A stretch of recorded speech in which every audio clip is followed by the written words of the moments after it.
honey, I think you've made a wrong turn." The flight attendant's voice, sharp and syrupy sweet, cut through the quiet hum of the first-class boarding area. She tapped a long, blood-red nail on the podium. "This is the priority lane for our non-stop service to Geneva. I think the gate for the domestic flight to Cleveland is that way." She pointed vaguely down the concourse, her smile never reaching her cold, dismissive eyes. She looked down at the ticket in the young black man's hand and let out a soft, condescending chuckle, a sound that would soon echo in the ruins of her career. The air in Terminal D of JFK International was a familiar symphony of chaos and anticipation. The scent of overpriced coffee cleaning fluid and the faint, thrilling tang of jet fuel hung in the air. People from every walk of life rushed past, dragging roller bags and clutching passports, their faces a mixture of stress and excitement. Yet at Gate 47, an oasis of calm presided. This was the boarding area for Skyline Airlines Flight 220, a direct 10-hour journey to Geneva, Switzerland. Here the carpets were plusher, the chairs were leather, and the passengers spoke in the hushed, confident tones of people to whom luxury was not a treat, but an expectation. 17-year-old Alexander Wilson stood patiently in the short priority line. He was tall and lanky, with the kind of effortless grace that often comes with youth. He wore a simple but well-tailored navy blue travel blazer over a plain white t-shirt, dark jeans, and a pair of clean, unassuming sneakers. On his wrist was a simple digital watch, and in his hand he held his passport and a first-class ticket, a single slip of expensive cardstock bearing the Skyline Airlines logo, a stylized golden wingspan.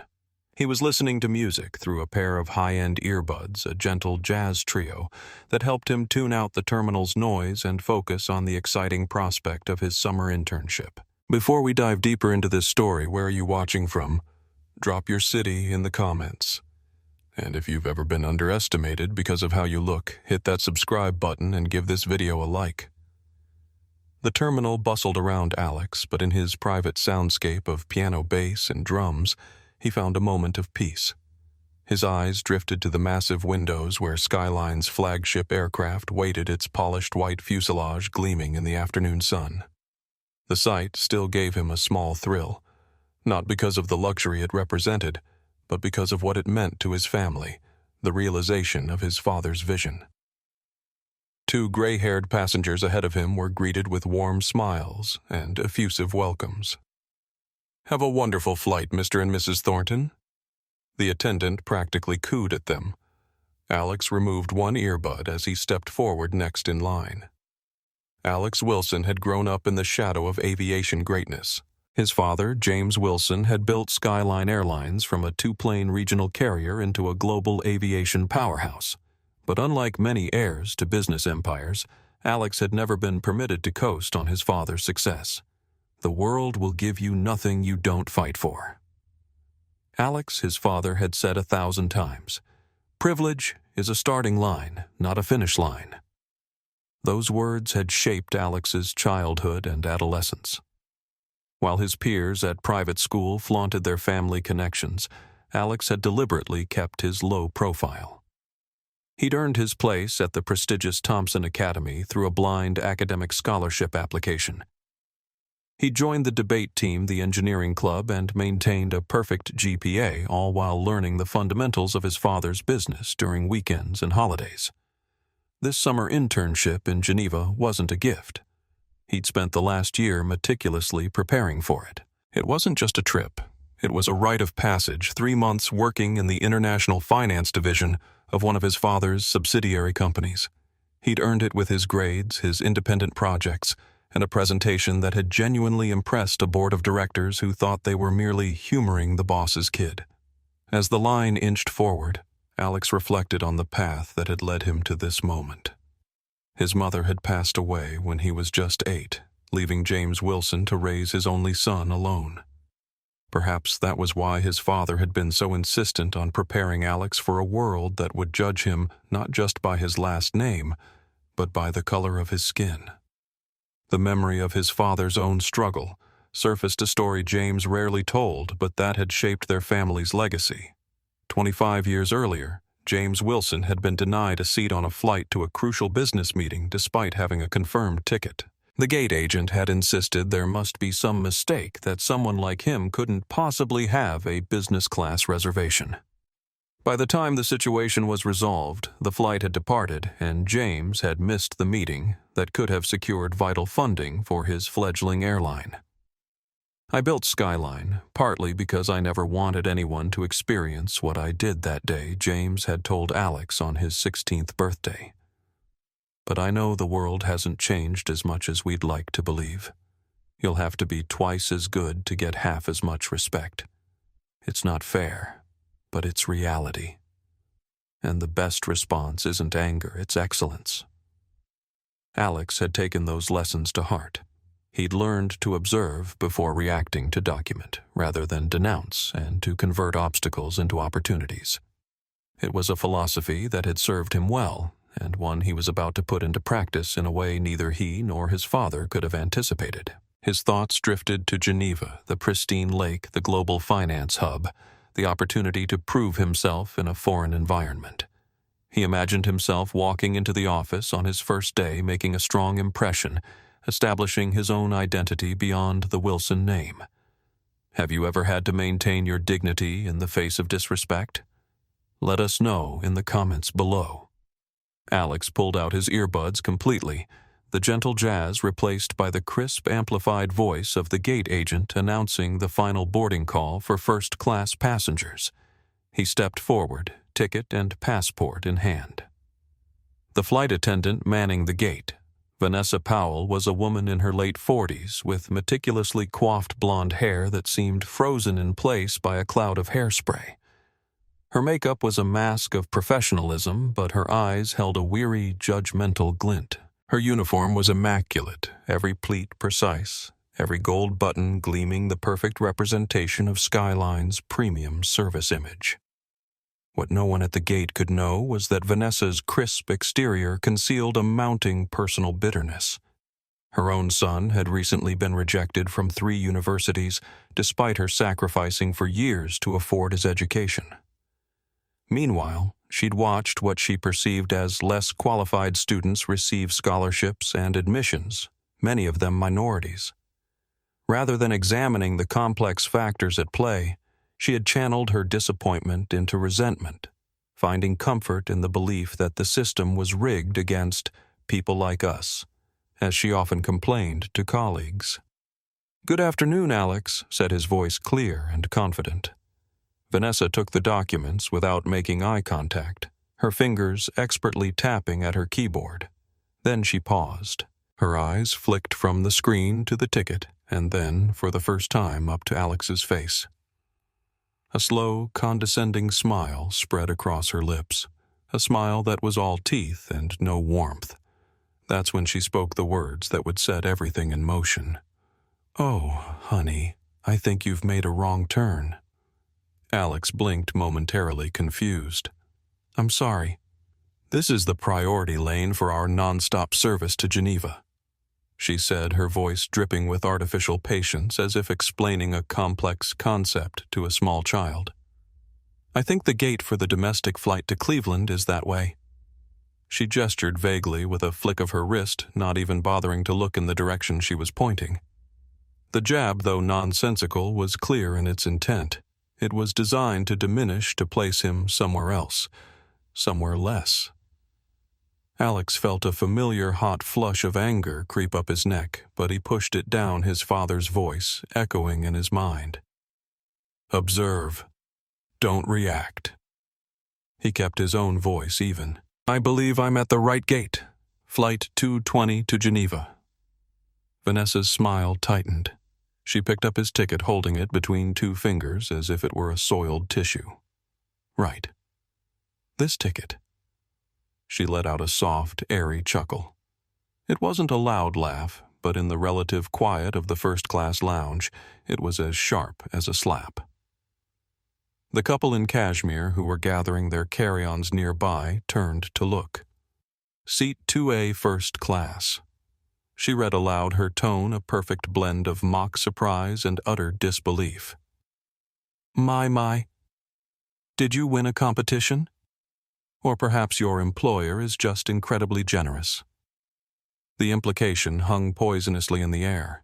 There was no conceivable way in her world that he could belong here on his own merit. He had to be a fluke, a charity case, an anomaly that disturbed the natural order of things.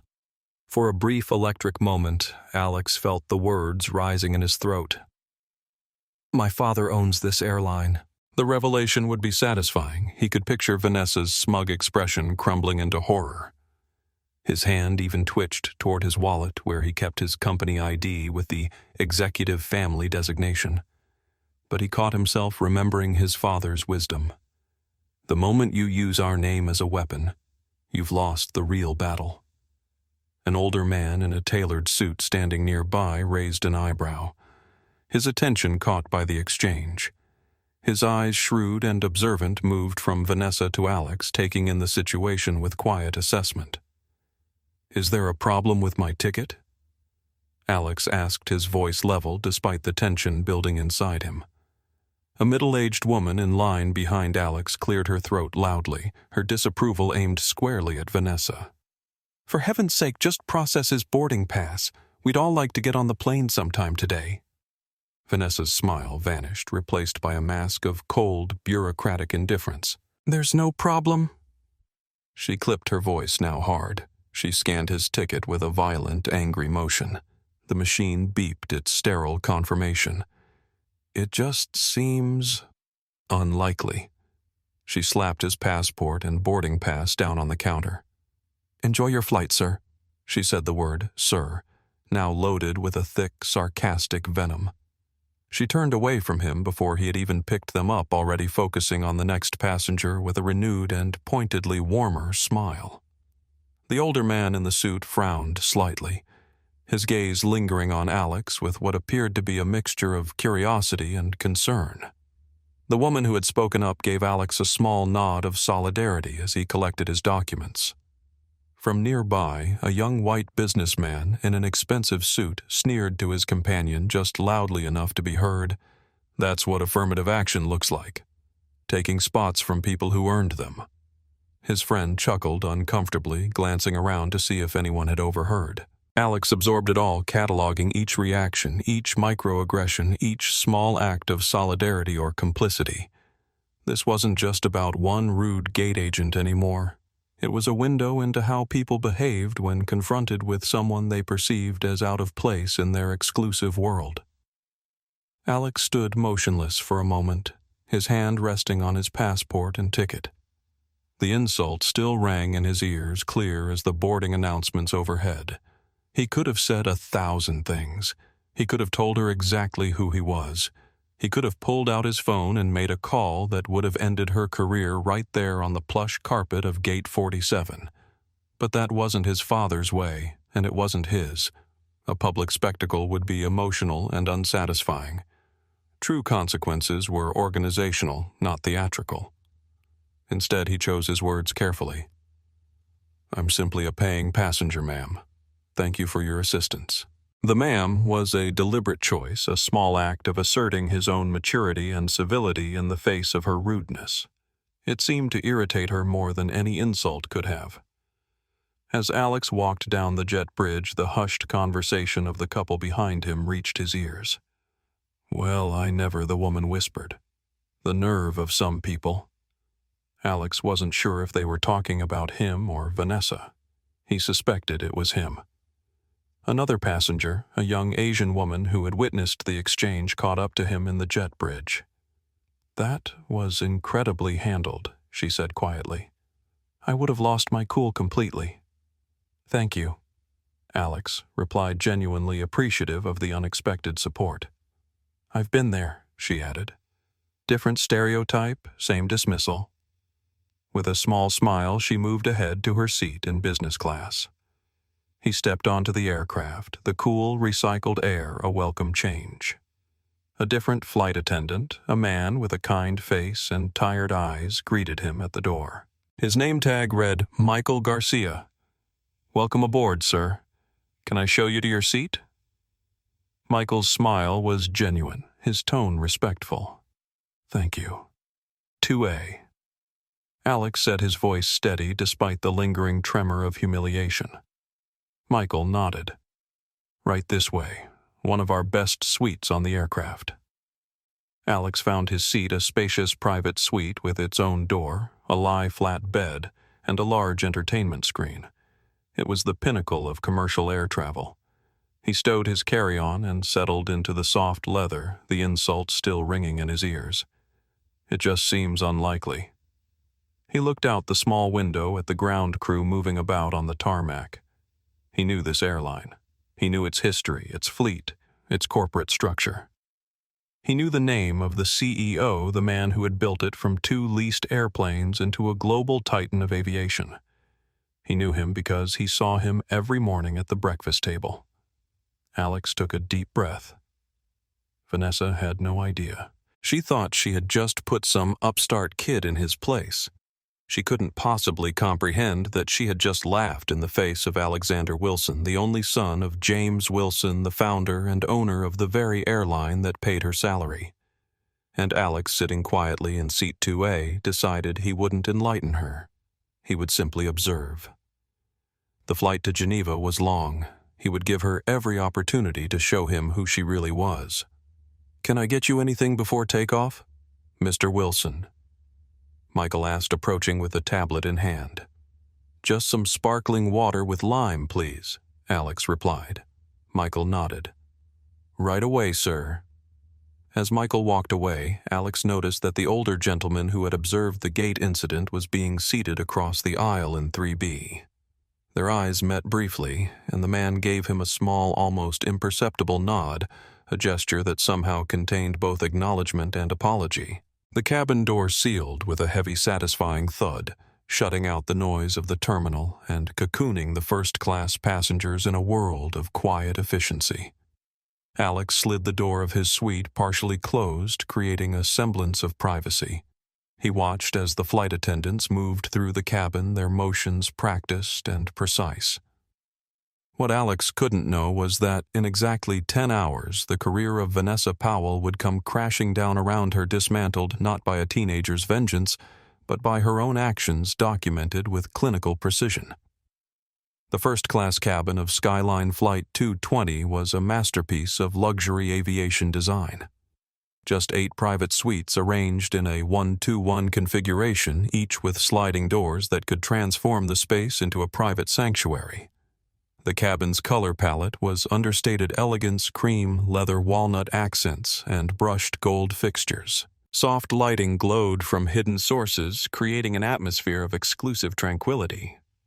Alex settled into his suite, running his fingers over the control panel that would adjust everything from his seat position to the ambient lighting. He wasn't impressed by the luxury. He had flown in these suites many times, but he appreciated the craftsmanship. His father had personally overseen the design, insisting on materials that would age gracefully and systems that prioritized quiet reliability over flashy features. A young flight attendant approached his suite with a genuine smile.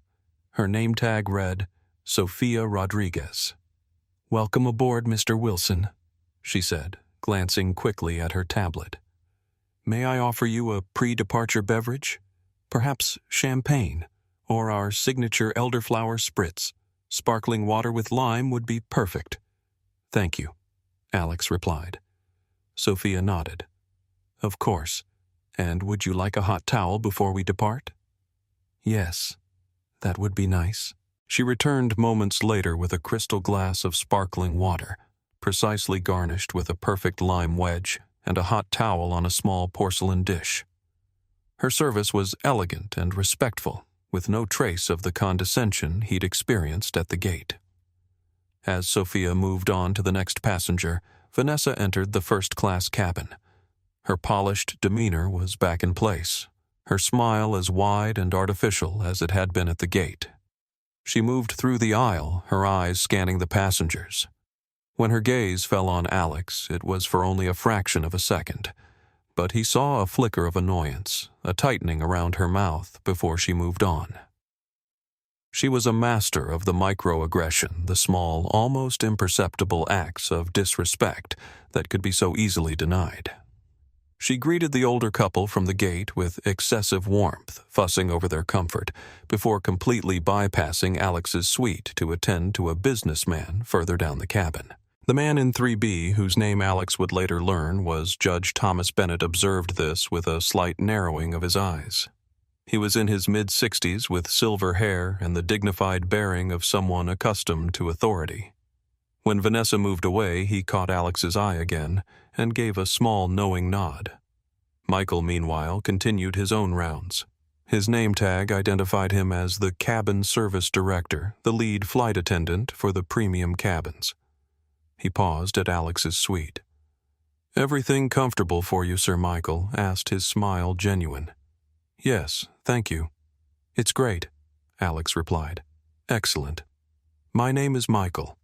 Sophia, Vanessa, and I will be your primary flight attendants for this cabin on our way to Geneva.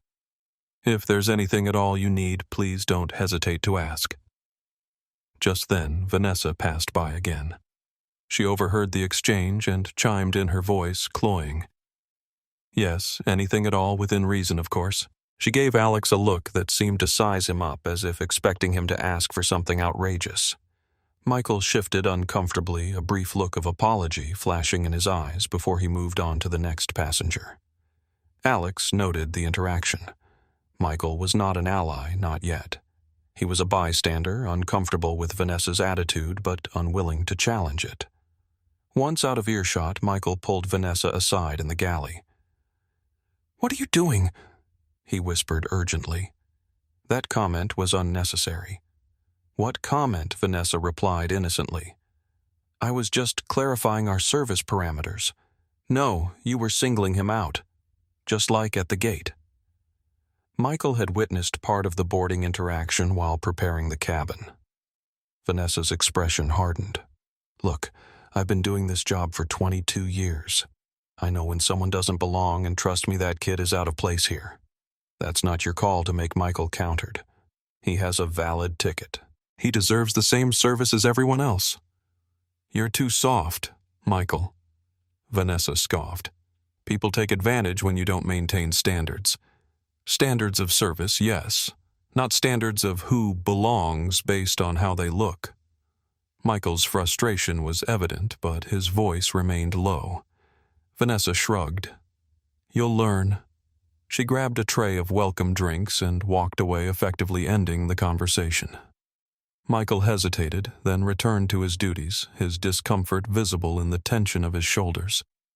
He had challenged her, but not forcefully enough to change anything. Alex glanced over at Judge Bennett, who was being offered a newspaper by Sophia. The judge declined with a gracious smile, lifting his tablet to indicate he had his reading material digitized. When Sophia moved away, the judge caught Alex's eye once more, this time with a slight shake of his head, a subtle indication that he hadn't missed Vanessa's tone.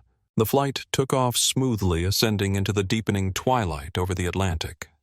Alex watched through his window as the lights of New York City shrank beneath them, a glittering constellation giving way to the vast darkness of the ocean. As the aircraft leveled off, he reclined his seat slightly, took out his tablet, and began to read. But a part of his mind remained alert, observing, documenting.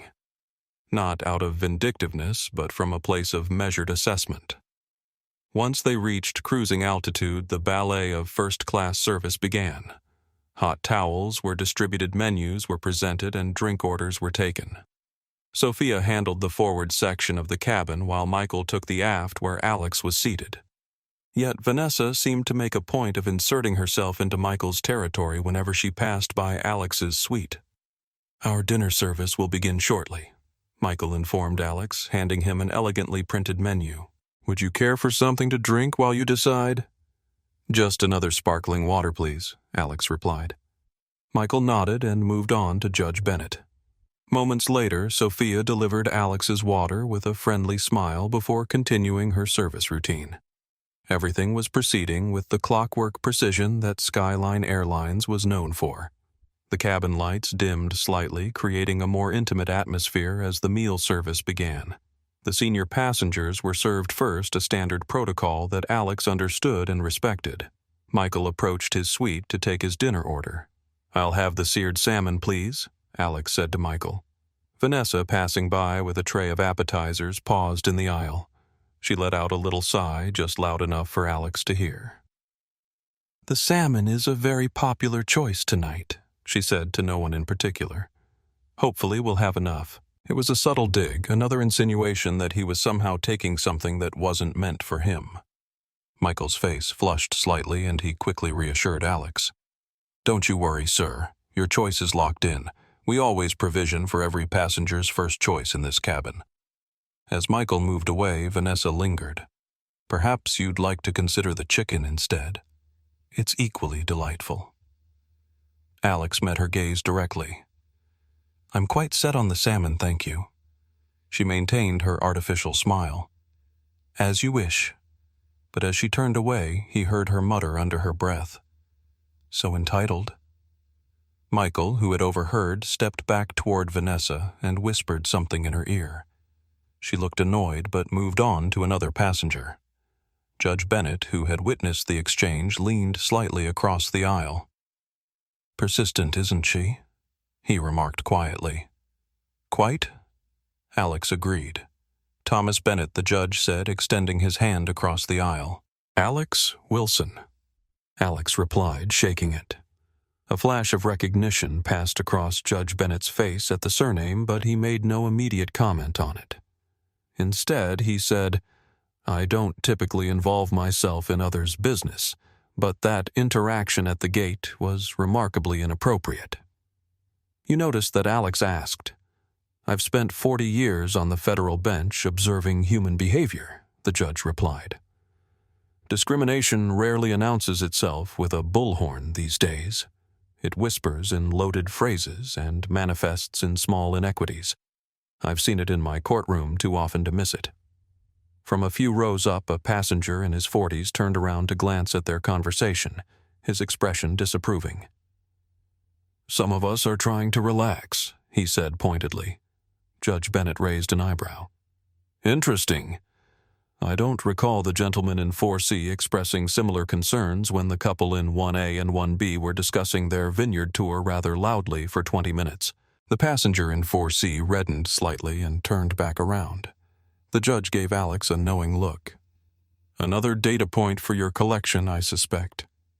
You noticed I was documenting." Alex observed. "Smart strategy. In my experience, organizations respond to evidence, not emotions. Whatever you decide to do with what you're observing, having a clear record will serve you well." When the appetizers arrived, Sophia served Alex a beautifully presented plate of seared scallops with a delicate saffron sauce. "Enjoy, Mr. Wilson," she said pleasantly. Throughout the cabin, the other flight attendants were providing attentive, personalized service. Michael checked on each passenger regularly, making sure wine glasses were refilled and needs were met. Vanessa focused her attention on the passengers at the front of the cabin, particularly the older couple and a middle-aged businessman, lavishing them with extra care and frequent check-ins. An hour into the flight, Alex was watching a movie when his drink, the sparkling water he'd been nursing, sat empty. He pressed the call button. After a few moments, Vanessa appeared at his door, her expression impatient. "Yes," she asked, foregoing any form of polite address. "Could I please have another water?" Alex requested politely. She stared at the empty glass. "You can see we're in the middle of a dinner service. I'll get to it when I can." She turned and walked away without waiting for a response. Alex sat back stunned by the sheer rudeness. He watched as she walked 10 feet to the galley, poured a glass of champagne for the passenger in seat 1A, and delivered it with a dazzling smile and a flourish. 10 minutes passed, then 15. His call light remained illuminated, a small, ignored beacon. From across the aisle, Judge Bennett watched with growing disapproval, making notes on his tablet occasionally. A woman in seat 1D glanced back at the ignored call light, then at the attentive service being provided to other passengers, her expression thoughtful. Finally, Michael, noticing the light on his way back from the galley, hurried over. "Sir, I am so sorry for the wait. What can I get for you?" Michael looked genuinely distressed. "Just a water when you have a moment," Alex said calmly. Of course. Right away. Michael looked flustered and shot a quick, anxious glance towards the galley where Vanessa was chatting with the pilot who had come out for a break. He returned in less than 30 seconds with the water and a small bowl of warm nuts. My apologies again for the delay. Alex gave him a small, appreciative nod. Thank you, Michael. When Michael returned to the galley, he confronted Vanessa more directly. You can't just ignore a call button for 15 minutes.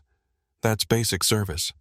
I was busy, she replied dismissively, not too busy to serve 1A champagne immediately after Michael countered his voice, quiet but firm.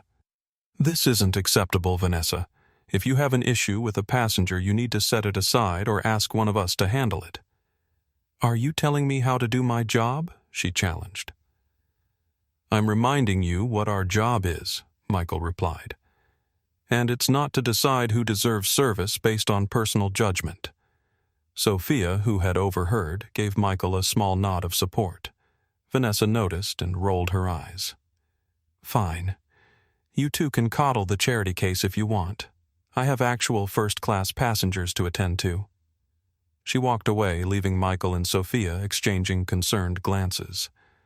As Alex opened the Notes app on his phone and began to type. Date, August 4th, 2025. Flight, SL-220. JFK, GVA. Personnel, FA, Vanessa Powell.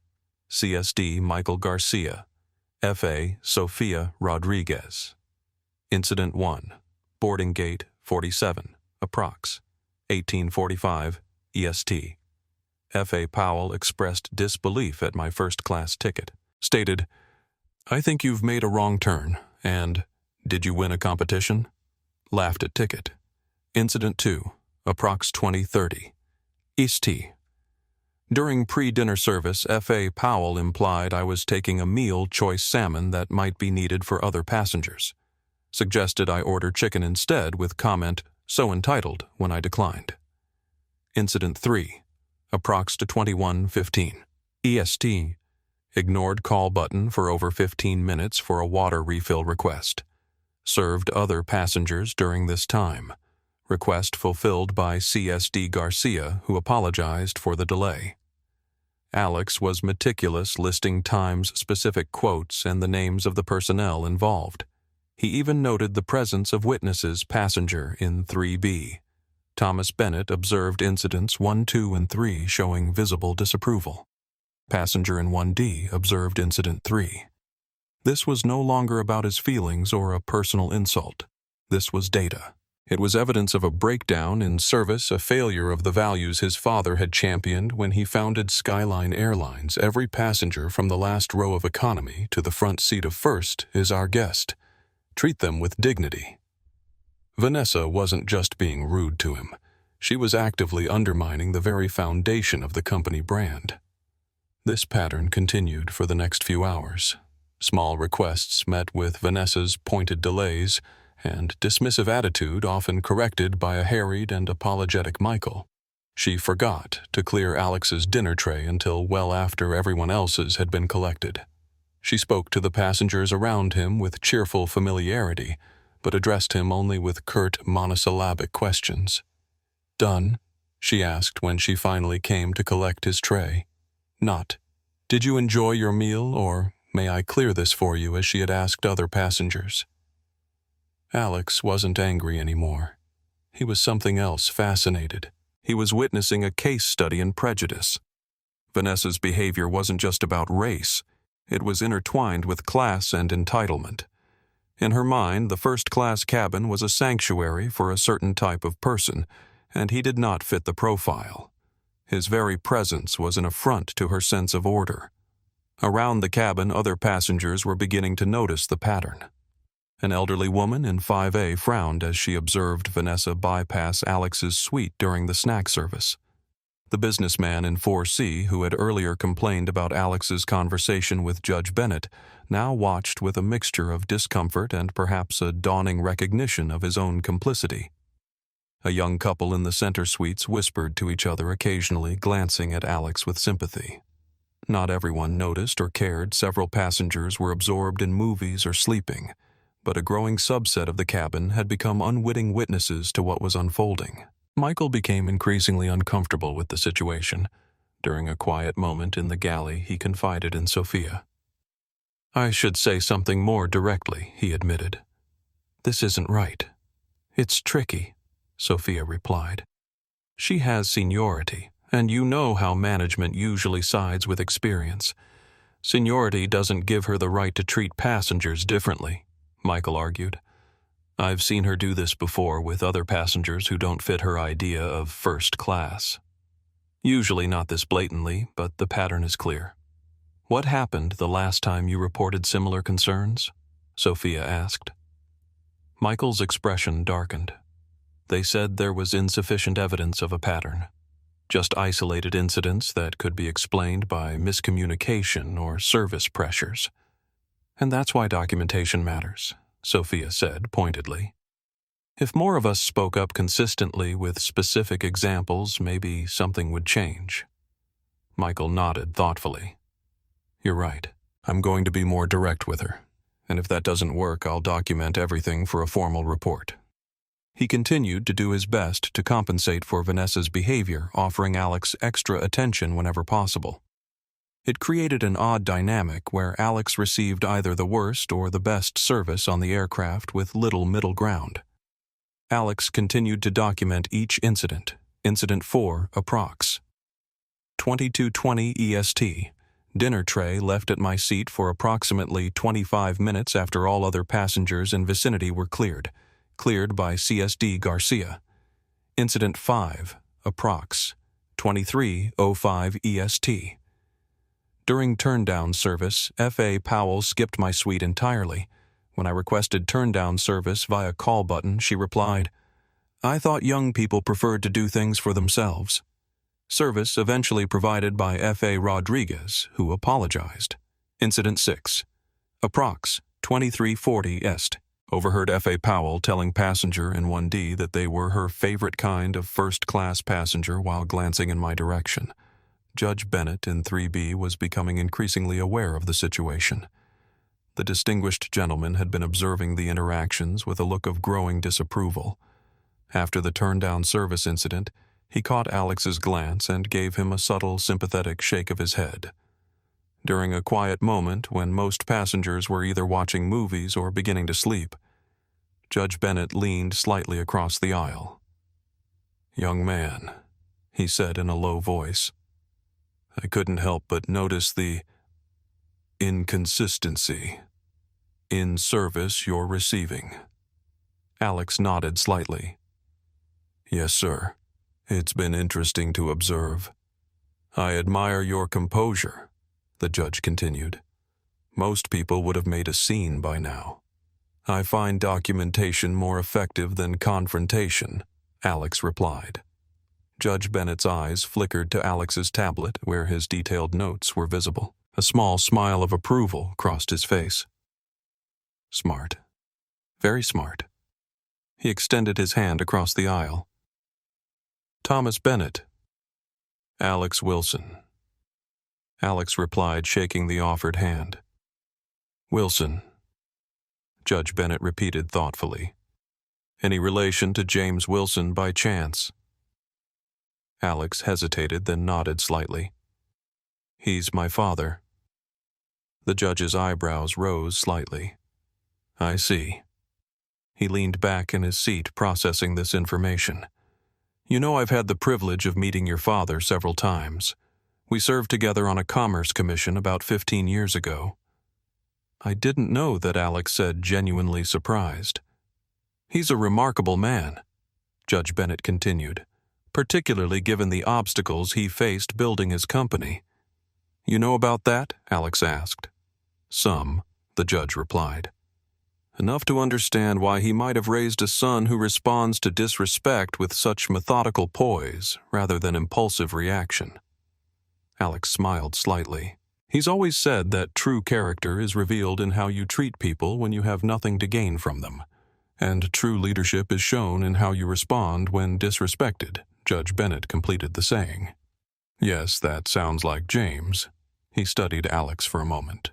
"Have you considered what you'll do with your observations?" I'm still deciding, Alex admitted.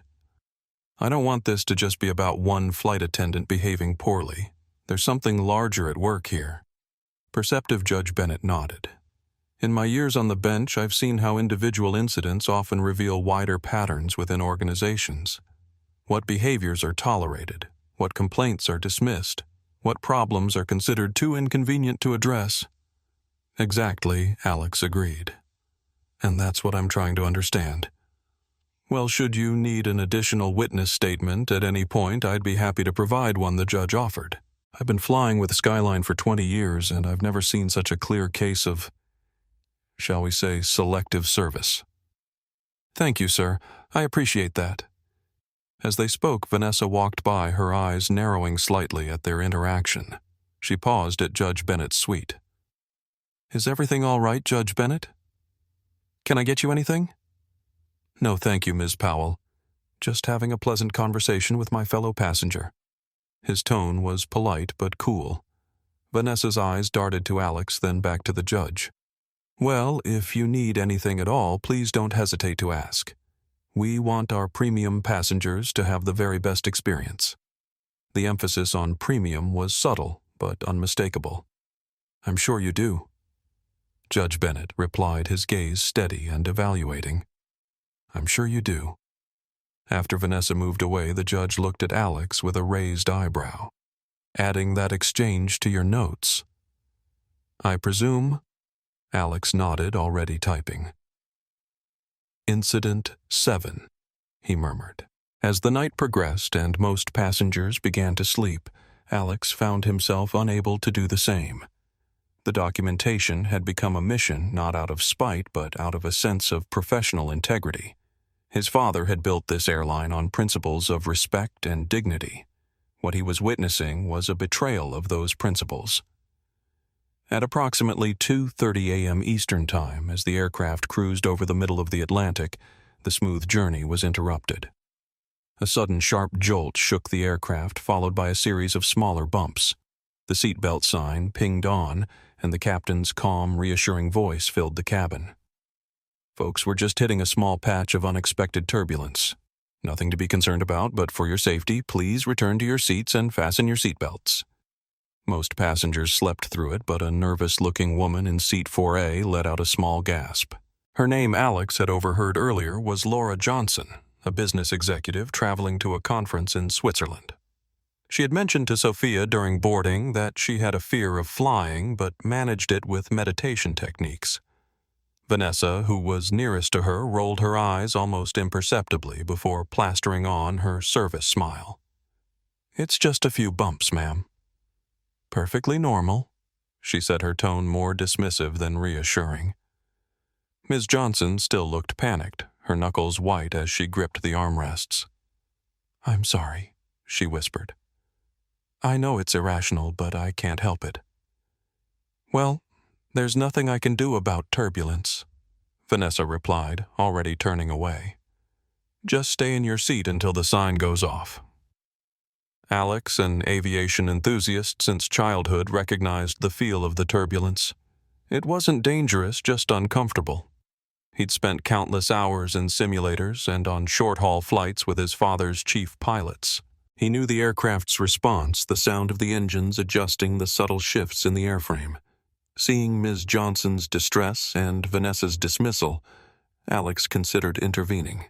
He had techniques his father had taught him for explaining turbulence to nervous passengers. But before he could act, Michael appeared from the galley. Michael knelt by Ms. Johnson's seat.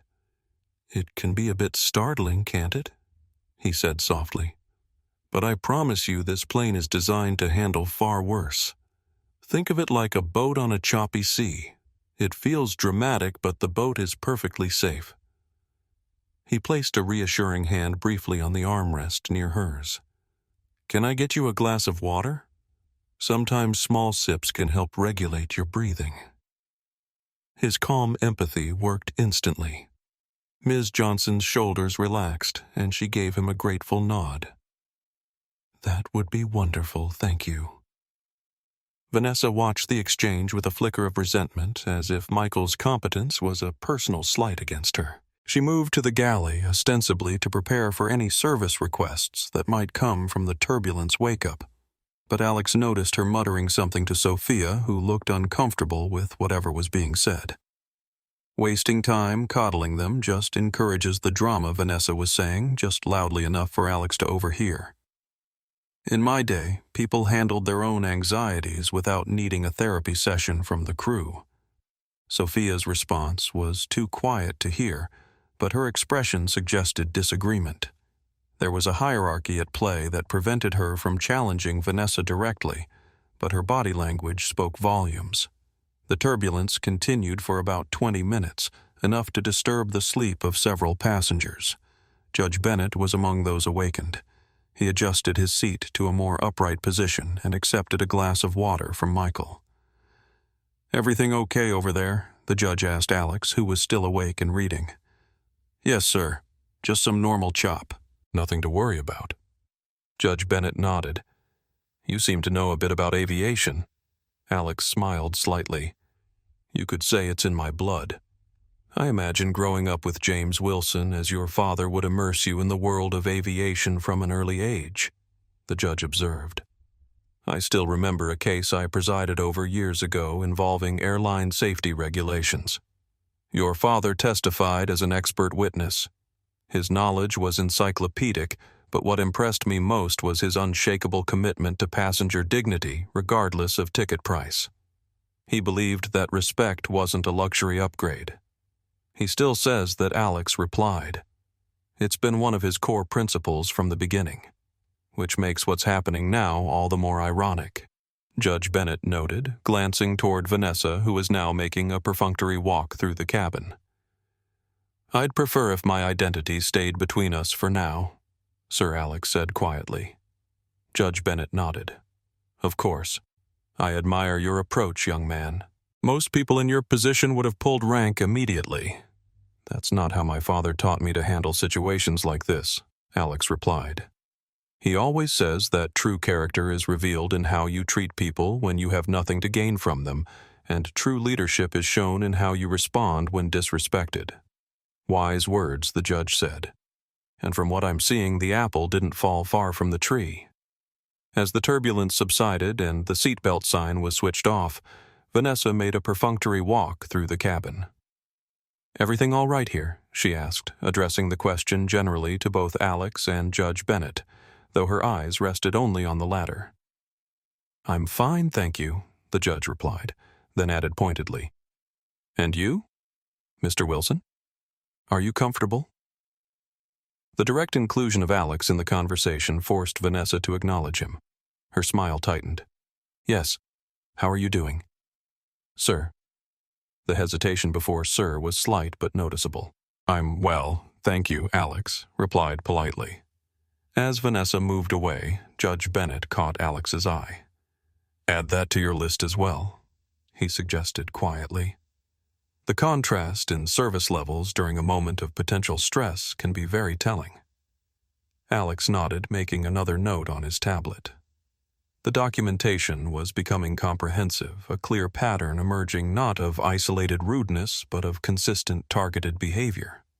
"You mentioned earlier that you knew my father professionally," Alex said, wanting to learn more about the judge. "Yes, but our connection goes deeper than that." "Commerce Commission," Judge Bennett replied. "I've spent most of my career focused on civil rights cases. Your father once consulted me about discriminatory practices he'd observed in airport hiring. He was concerned that qualified minority candidates were being passed over for customer-facing positions because they didn't fit certain image expectations." "I didn't know that," Alex said. "It was about 15 years ago. He wanted to ensure Skyline's hiring practices were genuinely merit-based. Not many CEOs would have taken that initiative proactively." Judge Bennett looked thoughtful. "That's why I find it particularly troubling to see that despite his efforts at the top, discriminatory attitudes can still manifest in day-to-day service. It shows how persistent these problems are," Alex observed, "even in a company where the founder and CEO is explicitly committed to equality." "Precisely. Policy and culture are different animals. Policy can change with a memo. Culture requires constant vigilance. The judge glanced toward Vanessa, who was chatting amicably with a passenger in the front row. What you're experiencing is the gap between the two. Alex nodded, understanding dawning in his eyes. This wasn't just about one rude flight attendant.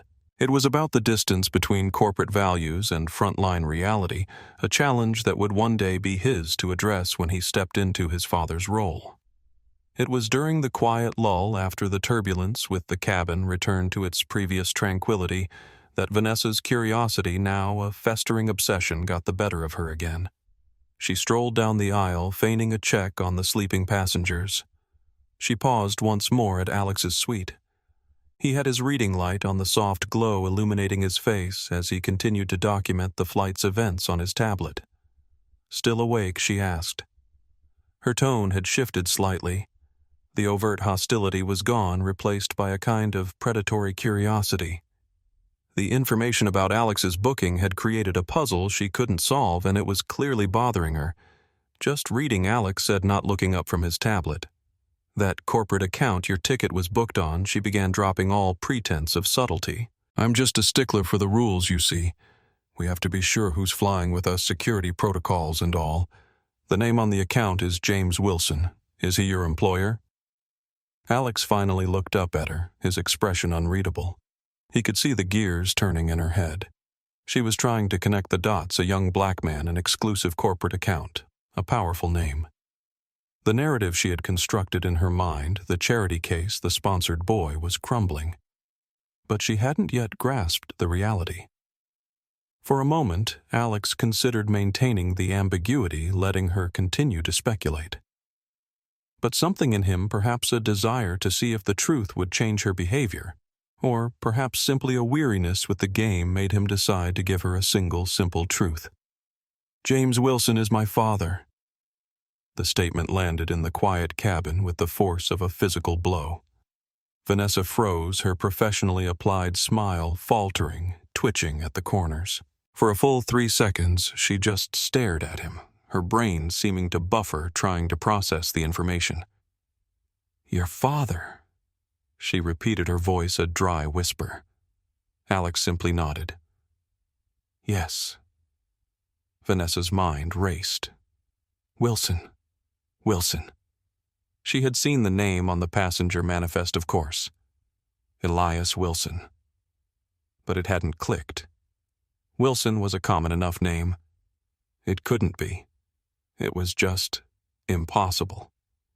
James Wilson, the legendary founder of Skyline Airlines, was a figure of almost mythical status within the company. A demanding but brilliant leader who had built an empire from scratch. He was known for his impromptu inspections and his zero-tolerance policy for anything that tarnished the airline's reputation.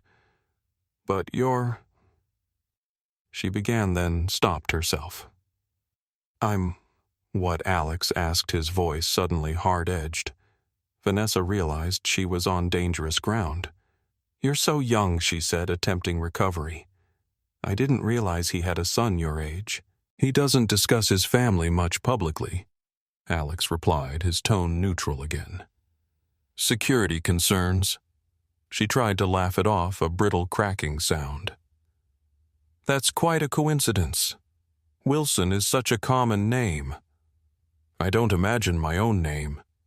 Alex said, his voice flat and devoid of emotion. He held her gaze unwavering. There was no hint of a lie in his eyes, only a profound, unnerving stillness. The seed of doubt planted by the founder's circle account designation now sprouted into a thorny vine of pure, unadulterated panic in Vanessa's gut. What if it was true? What if this quiet, unassuming teenager she had been tormenting for the past 5 hours was the heir to the entire Skyline empire?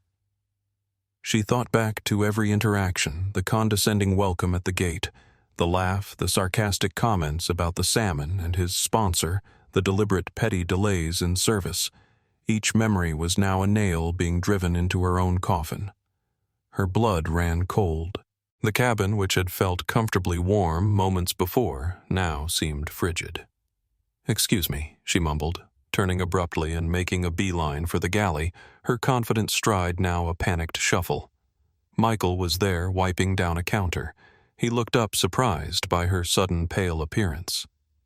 "Vanessa, are you all right? You look like you've seen a ghost." "The kid," Vanessa whispered, her voice trembling. "The kid in 2A. Wilson." "What about him?" Michael asked, frowning. "I know he's been quiet, but he seems like a perfectly nice young man." "His name," Vanessa said, grabbing Michael's arm, her red nails digging into his sleeve. "It's Alexander Wilson. He just told me his father is James Wilson." Michael's face went from confusion to comprehension and then to absolute horror. The color drained from his cheeks. Unlike Vanessa, he made the connection instantly. He had been with the airline for 15 years. He had been to company-wide town halls where James Wilson had spoken. He'd seen pictures of the CEO with his family in the company's internal newsletter. The son was rarely photographed, fiercely protected from the public eye. But Michael remembered a picture from a charity event years ago. A younger, smaller version of the same quiet, observant face currently sitting in seat 2A. "Oh, Vanessa." Michael breathed, his voice barely audible. "Oh no. What did you do?" The question hung in the air, a death knell for her career. The smug satisfaction she had felt, the petty power trip she had been on, all of it evaporated, replaced by a tidal wave of ice-cold dread. It wasn't remorse for her behavior. It wasn't a sudden realization about her own prejudice. It was the primal, gut-wrenching fear of getting caught. She stumbled back against the counter, her mind a frantic slideshow of her own actions. She hadn't just been rude to a passenger. She had insulted, humiliated, and harassed the son of the one man who held her entire professional life in the palm of his hand. "It can't be," she whispered. "You must be mistaken." "I'm not," Michael replied grimly. "James Wilson has a son named Alexander who would be about that age. It fits." "But he's—" Vanessa gestured vaguely, the unspoken prejudice hanging in the air between them. Michael's expression hardened. "Yes." "He's what?" "Exactly." Vanessa didn't finish the thought. The implication was clear enough. "You know I've stood by too many times when you've treated passengers differently based on how they look," Michael said, his voice low but firm. "I've tried to compensate to smooth things over. I've made excuses about your stress level or your experience. But this is inexcusable." "You don't understand?" Vanessa pleaded. "I was just maintaining standards. There are certain people who belong in first class, and certain people who—" "Stop," Michael cut her off. "Just stop. Listen to yourself. This isn't about standards. This is about prejudice, plain and simple." Sophia entered the galley, sensing the tension. "Everything okay?" "No," Michael replied before Vanessa could speak. "It's not. The flight still had 5 hours to go. 5 hours trapped in a metal tube 35,000 feet in the air with the living embodiment of her own ruin." The galley of a Boeing 777 is a small, confined space, but for Vanessa Powell it suddenly felt like a vast, empty void. The hum of the machinery, usually a comforting background noise, now sounded like a roaring in her ears. Michael stared at her, his face a mask of disbelief and dawning pity.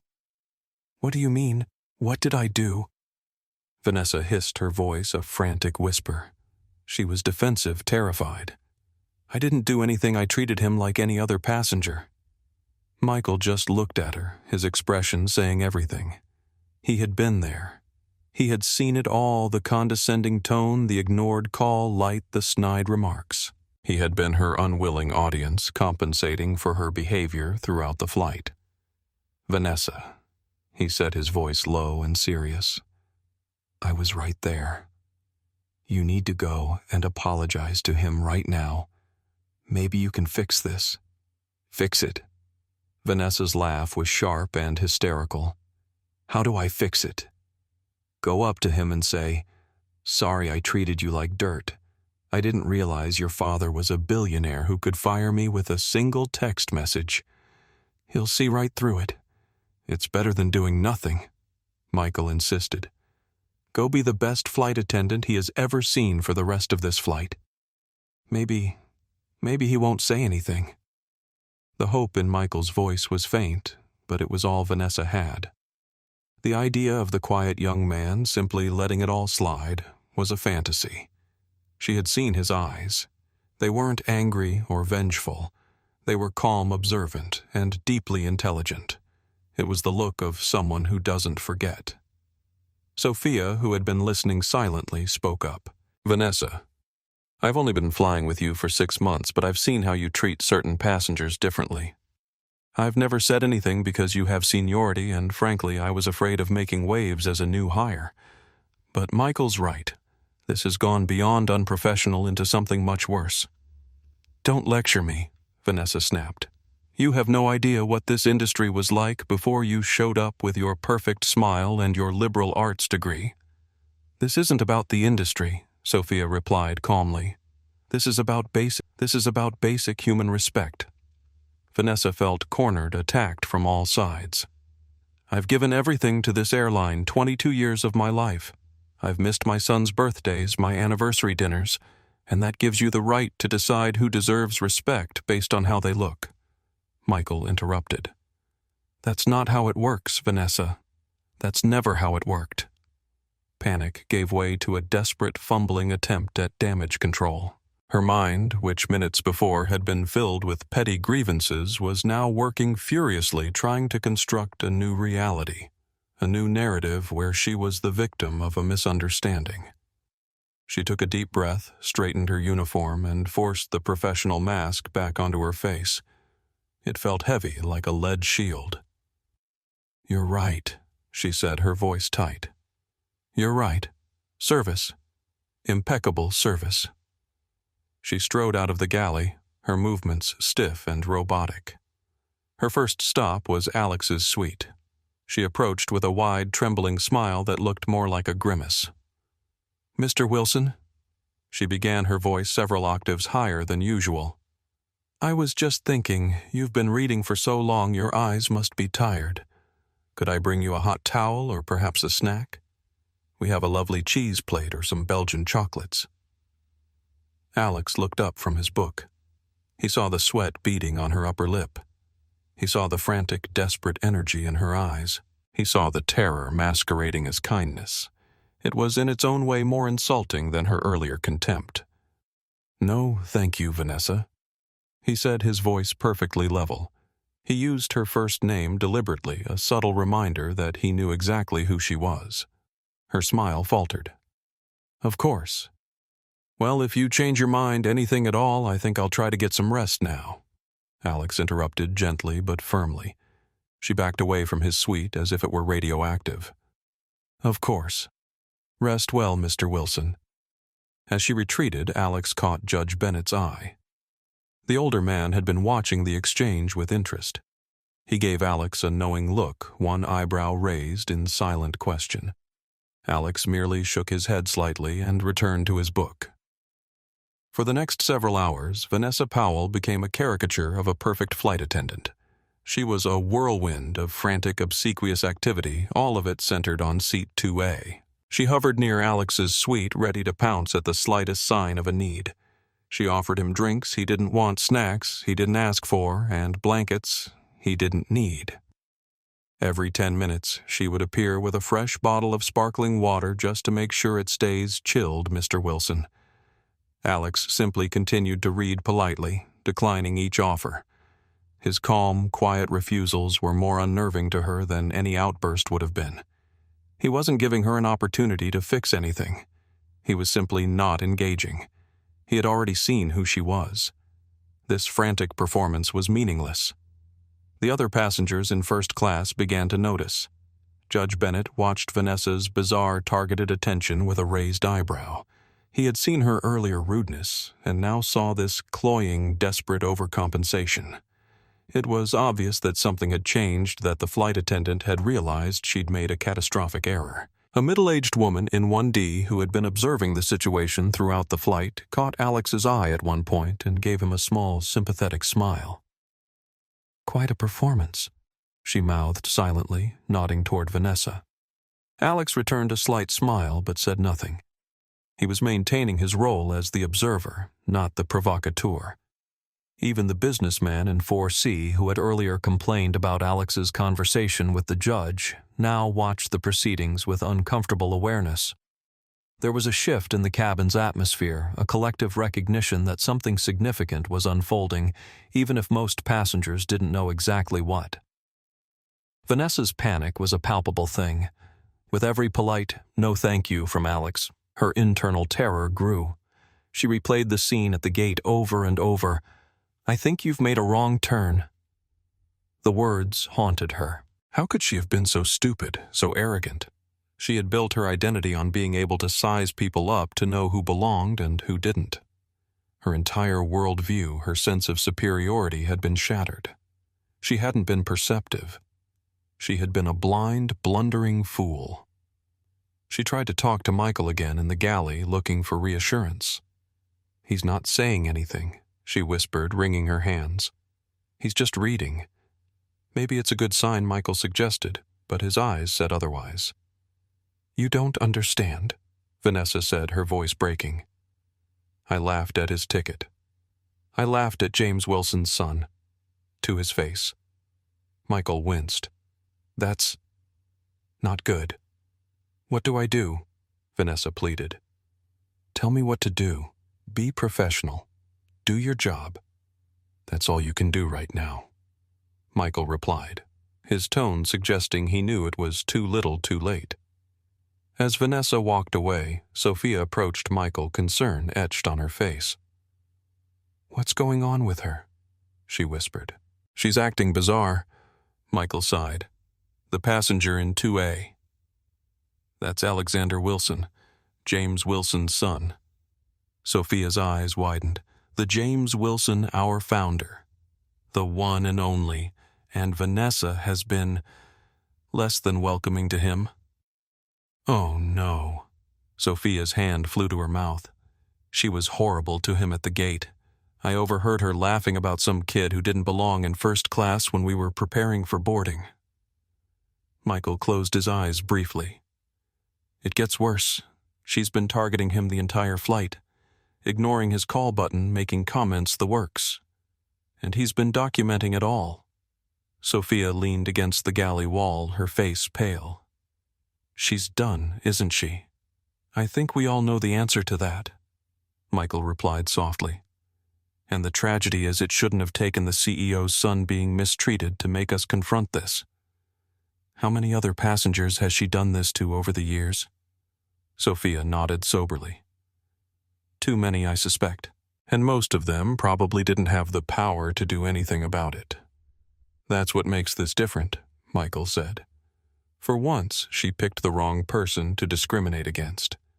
Someone who can actually change things." In his suite, Alex continued his meticulous documentation, adding Vanessa's sudden change in behavior to his notes. Approx. 3:15 EST. After revealing my identity, F.A. Powell's behavior changed dramatically. Excessive attention offering unsolicited services, visible anxiety. Contrast with previous service pattern indicates knowledge of my identity is driving current behavior, not professional standards or genuine hospitality. Judge Bennett caught his attention with a small gesture. When Alex looked over, the judge mouthed silently, "Need any help?" Alex shook his head slightly and mouthed back, "Just watching." The judge nodded, a small smile of approval on his face. He seemed to understand exactly what Alex was doing, allowing events to unfold naturally, documenting rather than intervening. It was the approach of someone who understood how to build an irrefutable case. As the flight began its initial descent towards Geneva, the captain made an announcement about preparing the cabin for landing. The familiar procedures felt alien to Vanessa. Her hands shook as she collected the last of the service items. Her heart hammered against her ribs. Landing wasn't an end. It was a beginning. The beginning of the consequences. She made one last desperate attempt. As she passed Alex's suite to do a final seatbelt check, she leaned in. "Mr. Wilson," she whispered, her voice cracking. I feel as though we may have gotten off on the wrong foot earlier today. I was stressed. The gate was chaotic. I truly hope I didn't cause you any offense." It was a weak, self-serving apology, full of excuses. Alex finally put down his tablet. He looked at her, his dark eyes holding hers for a long moment. He didn't look angry. He didn't look triumphant. He just looked disappointed. "The offense, Vanessa," he said, his voice low and clear, "was not about my feelings. It was about your conduct. An employee of this airline should treat every passenger with dignity, not just the ones you think are important." He then turned and looked out the window at the snow-capped peaks of the Alps appearing through the clouds. He had said all he needed to say. The conversation was over. Vanessa stood frozen in the aisle, his words echoing in her ears. He had confirmed her worst fears. He hadn't seen her actions as a personal slight to be forgiven. He had seen them as a professional failure to be corrected. She wasn't dealing with a spoiled rich kid who wanted an apology. She was dealing with the son of the man who wrote the rulebook she had so spectacularly broken. She stumbled back to her jump seat and strapped herself in for landing. As the plane touched down on the tarmac in Geneva, the smooth landing felt like a violent crash to Vanessa. Her world was coming down around her. The aircraft taxied towards the terminal with a low whine, the sprawling expanse of Geneva Airport coming into view. For the passengers, it was the end of a long journey. For Vanessa Powell, it felt like the final moments of a slow, agonizing walk to the gallows. Her mind was a blank slate of fear. She went through the post-landing procedures on autopilot, her hands moving but her mind elsewhere. Her smile was gone, replaced by a pale, tight-lipped mask of dread. When the seatbelt sign switched off, the familiar chime sounded like a death knell. "Ladies and gentlemen, we have arrived in Geneva," Michael announced over the intercom, his voice professional but strained.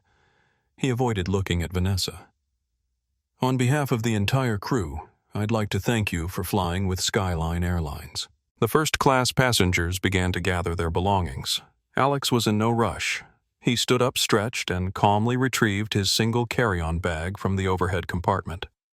He slid the door to his suite open and stepped into the aisle, making brief, polite eye contact with Judge Bennett from 3B. "Have a good trip," Judge Bennett said to him, his voice warm. He gave Alex a look that was both knowing and supportive.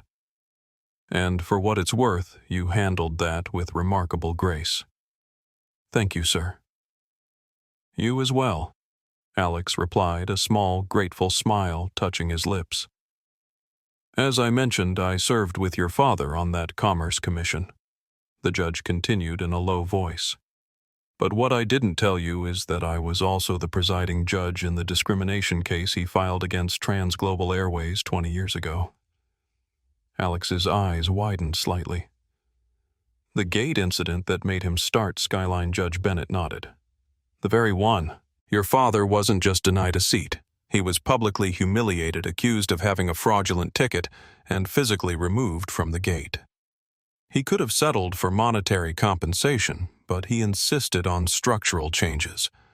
When those weren't forthcoming, he decided to build his own airline with dignity as its foundation. I knew parts of that story, but not all the details," Alex admitted. "He didn't want you to grow up in the shadow of that humiliation," the judge explained. "He wanted you to form your own understanding of the world, but I suspect he'd be proud of how you've handled yourself today. You've shown the same commitment to dignity without vengeance that he did." Their conversation was interrupted as Vanessa approached to begin the deplaning process. She stood near the exit to bid farewell to the passengers, her face a rigid mask of professionalism. She tried to catch Alex's eye as he approached, perhaps to offer one last pleading look, but he didn't glance her way. He simply walked past her, his gaze fixed on the jet bridge ahead as if she were nothing more than a part of the cabin fixtures. She and Michael were required to stand at the doorway until all first-class passengers had deplaned. The silence between them was heavy and suffocating. As the last passenger disappeared up the jet bridge, Michael finally spoke. "Good luck, Vanessa," he whispered, and it sounded like a genuine, sad farewell. Vanessa felt a surge of bitter resentment. Why was he pitying her? This was all his fault somehow. If he had just done his job better, maybe she wouldn't have been so stressed.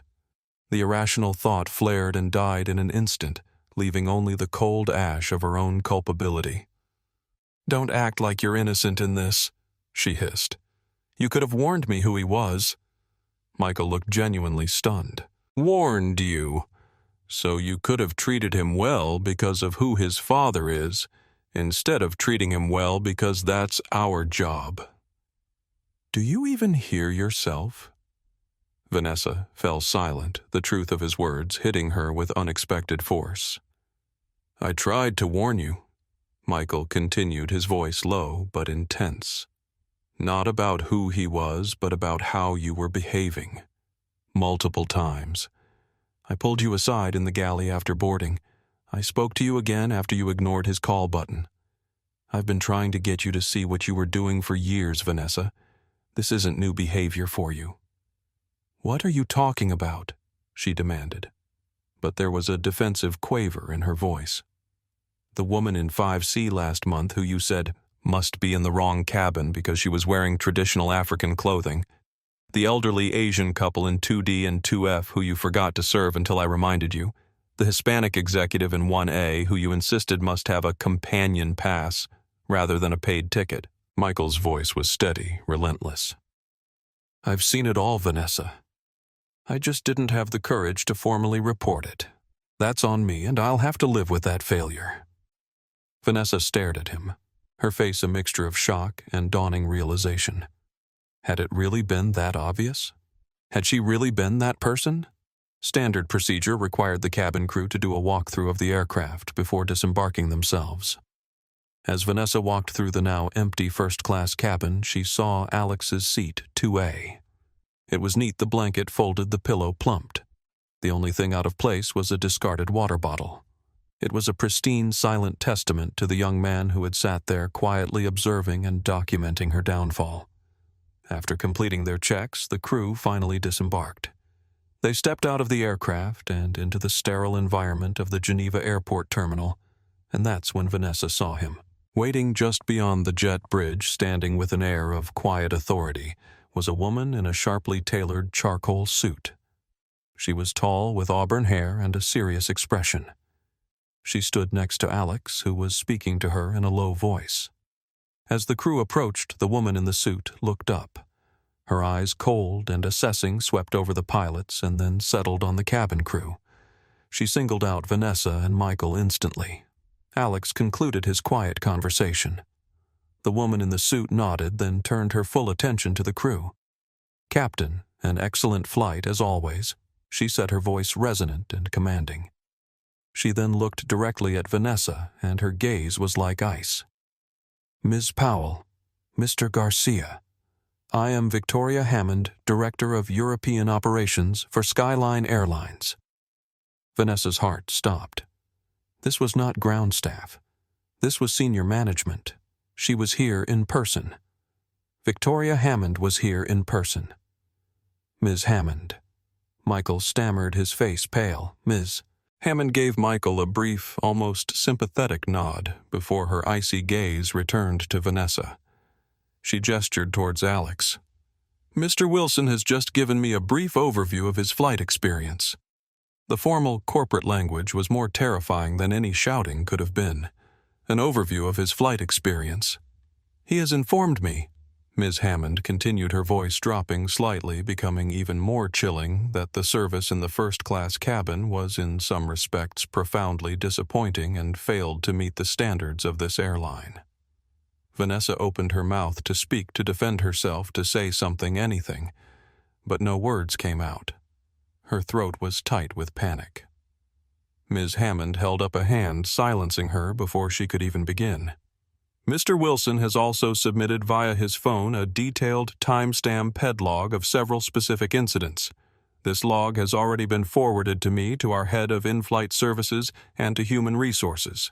Furthermore, another passenger, a Judge Thomas Bennett in seat 3B, who happens to be one of our most loyal Platinum tier flyers, has already sent an unsolicited email to his executive liaison praising Mr. Garcia's service, while simultaneously expressing his utter disgust at his words. Every sentence was a hammer blow, dismantling any possible defense she could mount. A detailed log from Alex, a corroborating complaint from a VIP passenger, praise for her colleague that only highlighted her own failures. It was a perfect, inescapable trap. Alex stood by his expression neutral. He wasn't gloating. He wasn't smiling. He was simply watching the system he had set in motion play out. He had gathered the data, submitted the report, and now the corporate machine was doing its work. Ms. Powell. Ms. Hammond said, her voice now devoid of all emotion. There will be a formal investigation, of course, but based on this initial and frankly damning evidence, you are suspended from all duties effective immediately. A car is waiting to take you to a hotel. You will be contacted by HR in the morning to arrange your flight back to New York in economy class. Please hand your crew ID to me. The final insult economy class was delivered with surgical precision. It was a clear, brutal message. You are no longer one of us. Vanessa's hands trembled so violently she could barely unclip the ID from her uniform. The plastic card felt slick with her sweat. She held it out to Ms. Hammond, her eyes pleading. This couldn't be happening. It was a nightmare. Ms. Hammond took the ID without touching her fingers. She glanced at it, then pocketed it. She then addressed Michael. Mr. Garcia, Mr. Peterson's email praised your professionalism under difficult circumstances. We will discuss this further, but for now, thank you for upholding our standards. You may proceed with the rest of the crew. Michael gave Vanessa one last sorrowful look and then hurried away, joining the pilots who were trying very hard to pretend they hadn't heard the entire exchange. Sophia lingered a moment longer. I should have said something sooner, she said quietly to Michael as they walked away. I saw what was happening and stayed silent. We all did, Michael replied. That's the real problem here. Vanessa was left standing alone facing Ms. Hammond and Alex. The bustling airport seemed to fade into a blur around her. Ms. Hammond turned to Alex. Alex, your car is waiting downstairs. Your father sends his regards and looks forward to your call this evening. Thank you, Victoria, Alex said simply. He then looked at Vanessa, his gaze no longer holding disappointment but a kind of weary finality. He gave a slight, almost imperceptible nod, and then turned and walked away with Miss Hammond, leaving Vanessa standing alone under the harsh fluorescent lights of the terminal, the silence of her ruined career deafening. As he walked away, Alex felt a complex mixture of emotions. There was no satisfaction in watching Vanessa's humiliation, only a quiet resolve that what had happened was necessary, not as punishment, but as the first step toward something better. He had witnessed not just one person's failure, but a gap in the system. His father had built a gap between stated values and lived reality. And in that moment, he began to see how he might help bridge it. The office was sterile and impersonal, a symphony in beige and brushed steel. It was a temporary workspace used by visiting executives at the Geneva airport, and its transient nature seemed to mock the permanence of Vanessa's situation. She sat in a chair that felt too firm, her hands clasped tightly in her lap to stop them from shaking. The coffee on the table in front of her was untouched, its aroma sickeningly sweet. Across the polished table sat Victoria Hammond and a woman who had introduced herself via video conference from New York as Catherine Blackwell, the Vice President of Human Resources. Her image was sharp on the large screen, her expression severe and impassive. Alex was not there. His absence was a statement in itself. His personal feelings were irrelevant to this process. This was not a personal dispute. It was a corporate proceeding. Ms. Powell, Catherine Blackwell, began, her voice crisp and clear through the speakers. We have the preliminary report in front of us. It includes the log submitted by Mr. Wilson, the complaint from passenger Judge Thomas Bennett, and a preliminary statement from flight attendant Michael Garcia, which was taken this morning. Vanessa flinched at the mention of Michael's name, the final betrayal. He had given a statement. She felt a surge of indignation, but it was quickly extinguished by a wave of helplessness. What else could he have done for her? His statement, she was sure, would be a carefully worded factual account of what he witnessed. It would be damning. I'd like to give you an opportunity to provide your side of the story. Catherine continued, a formality that held no promise of salvation. Vanessa swallowed hard, her throat dry.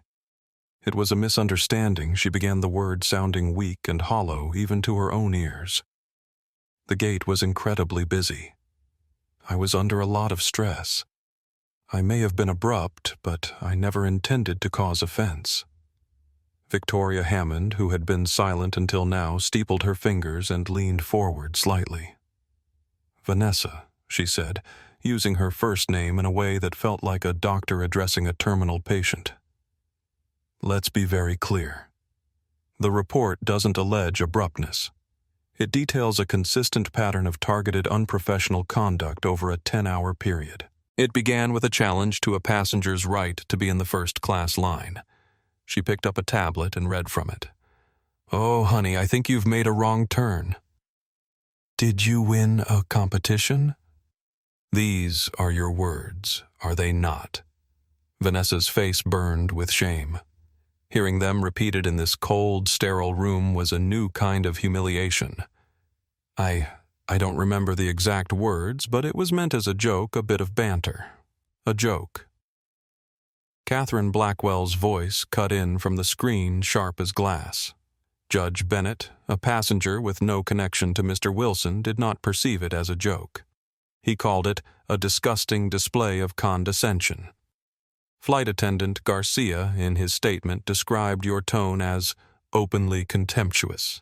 Mr. Wilson, in his log, noted that you laughed at his ticket. Do you deny laughing, Ms. Powell? It was just a small chuckle, she stammered.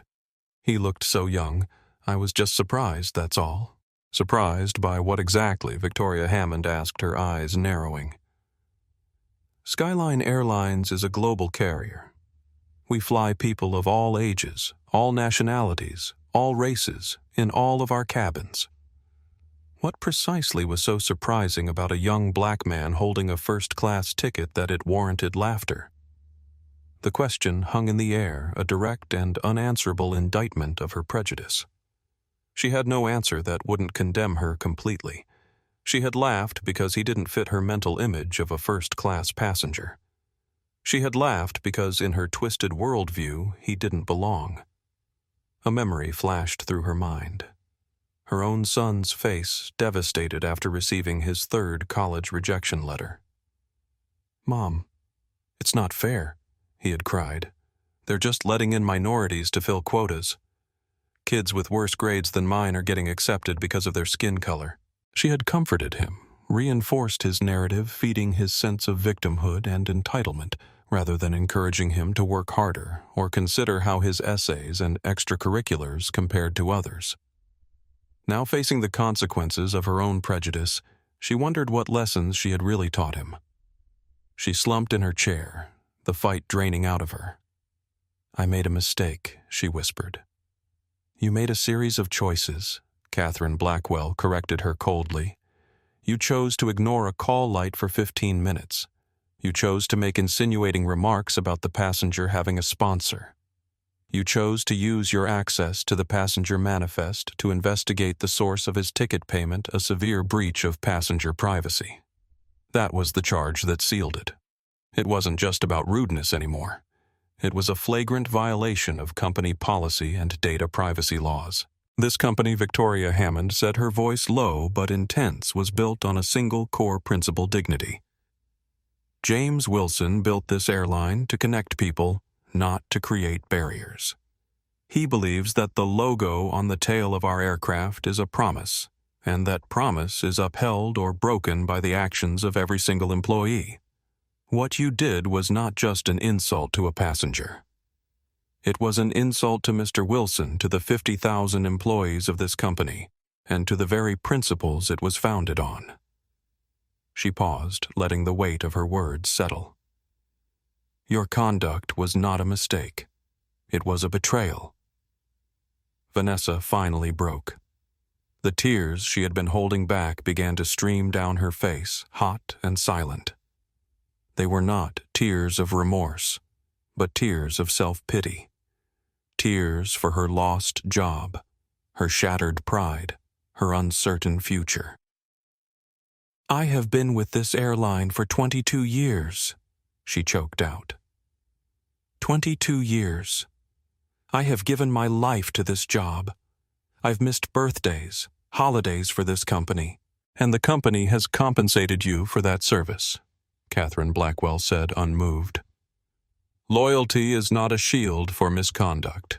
22 years of service makes your behavior less excusable, not more. You of all people should have known better. Victoria Hammond stood up, signaling the end of the meeting. The investigation will proceed, but your suspension is indefinite. HR will be in touch regarding the final disposition of your employment, but I would advise you to prepare for the worst. The flight we have arranged for you back to New York leaves at 6:00 p.m. tomorrow. An HR escort will meet you at JFK. Please leave your company phone and tablet on the table.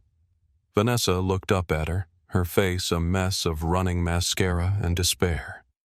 She saw no pity in Victoria's eyes, no flicker of compassion, only the cold, hard finality of a corporate execution. She was no longer Vanessa Powell, a 22-year veteran flight attendant. She was a liability being managed. She slowly placed her company-issued devices on the table. They clacked against the polished surface, the sound echoing the closing of a door on her entire life. As she stood to leave a broken, shuffling figure, she finally understood. Alex Wilson hadn't gotten her fired. She had gotten herself fired. He had simply held up a mirror, and the reflection had been too ugly for the company to ignore. As the glass doors sealed shut on Vanessa's departing form, Victoria Hammond's posture changed subtly. The glacial severity melted into something more professional but distinctly warmer. She turned to the screen where Catherine Blackwell was still visible. That's done, Victoria said with a sigh. A regrettable situation all around. Catherine nodded on the screen. James needs to be briefed immediately. I'll handle it from this end, but he'll want to hear directly from you as well. Of course, Victoria agreed. I'll call him as soon as I've gotten Alex settled at the apartment. How is he? Catherine asked, her tone softer, now genuine concern evident. This couldn't have been a pleasant experience for him. Remarkably composed, Victoria replied with a small shake of her head. He reminds me so much of his father. Same quiet dignity, same analytical approach. He didn't get angry or vengeful. He simply documented everything meticulously and reported it through proper channels. The apple doesn't fall far from the tree, Catherine observed. Keep me updated on the fallout. I've already started the paperwork for termination. With the evidence we have, it's not a question of if, but when. Understood. I'll be in touch. Victoria ended the call and gathered her materials, sliding them into a sleek leather portfolio. Outside in the executive lounge, Alex Wilson sat quietly reviewing notes on his tablet. He looked up as Victoria entered. All set, he asked, his voice betraying no emotion about what had just transpired. Yes, Victoria confirmed. She's been suspended indefinitely, but between us, termination is a foregone conclusion. The evidence is overwhelming. Alex nodded once, a small gesture of acknowledgement rather than satisfaction. I've sent you the complete log. It's time-stamped and includes direct quotes where possible. I received it. Extremely thorough. Victoria studied the young man for a moment. You know, most people in your position would have made a scene the moment she laughed at your ticket. That wouldn't have helped anything, Alex replied. A public confrontation would have been emotional and temporary. I wanted to document a pattern, not just an isolated incident. Well, you certainly did that. Judge Bennett's email was the cherry on top, a completely independent corroboration from a highly respected frequent flyer. He noticed what was happening early on, Alex said. He was subtle about it, but supportive. Victoria checked her watch. Your car is waiting. The apartment is ready and your itinerary for the internship has been finalized. Your father asked me to remind you to call him this evening, Geneva time. I will. Alex promised, gathering his belongings. As they walked through the terminal, Victoria glanced at him. If you don't mind me asking, why didn't you just tell her who you were from the beginning? It would have saved you hours of poor service. Alex considered the question for a moment. If I had identified myself, I would have learned nothing about how she treats regular passengers. My father always says that the true measure of a company isn't how they treat VIPs, it's how they treat every customer regardless of status or connections. Victoria smiled slightly. He does say that, doesn't he? He'll be proud of how you handled this, Alex. I hope so, Alex said simply. They reached the executive exit where a sleek black Mercedes waited. The driver stepped forward to take Alex's bag. I've arranged for a full briefing at the office tomorrow at 10 a.m., Victoria said. Just the senior team, they're eager to meet you. Your internship officially starts on Monday, but we thought you might appreciate a quiet weekend to settle in. That sounds perfect, thank you. As Alex prepared to enter the car, Victoria added, What happened today? It's not representative of who we are as a company. I know that Alex assured her. If it were, my father wouldn't have devoted his life to building Skyline. One employee doesn't define an organization, but how the organization responds to that employee's actions that says everything. Victoria nodded, impressed once again by his maturity. Safe travels, Alex. I'll see you tomorrow. As the car pulled away, Victoria took out her phone and dialed a familiar number. It was answered on the second ring. James. It's Victoria. I've just put Alex in the car. Yes, he's fine. Handled it like a true Wilson. You should be very proud. I'm heading back to the office now to initiate the formal proceedings. Of course. I'll keep you updated every step of the way. She ended the call and looked in the direction of the departing car, a thoughtful expression on her face. What had begun as an ugly incident had revealed something unexpected, a glimpse of the next generation of leadership, quiet and measured, but no less formidable. The black Mercedes glided through the streets of Geneva, its tinted windows shielding Alex from the curious gazes of passers-by. Inside, surrounded by the scent of fine leather and the quiet hum of the climate control, Alex finally allowed himself a moment of reflection. The adrenaline that had kept him sharp and focused throughout the long flight was beginning to ebb, leaving behind a hollow sensation in his chest. He wasn't angry, not anymore. What he felt was a complex mixture of disappointment, resolve, and a quiet determination that something positive should emerge from this unpleasant experience. For a brief moment he questioned his decision not to reveal his identity earlier. Would it have spared him the discomfort? Certainly. Would it have taught Vanessa a lesson? Perhaps, but it would have taught the wrong lesson not to judge people by their appearance, but to be more careful about who you judge. That wasn't real change. That was just self-preservation. He took out his phone and looked at the time. It was just past 9 a.m. in Geneva, which meant it was 3 a.m. in New York. His father would be asleep, but he knew James Wilson well enough to know that he'd want to hear from his son as soon as possible, regardless of the hour. Alex hesitated, then put the phone away.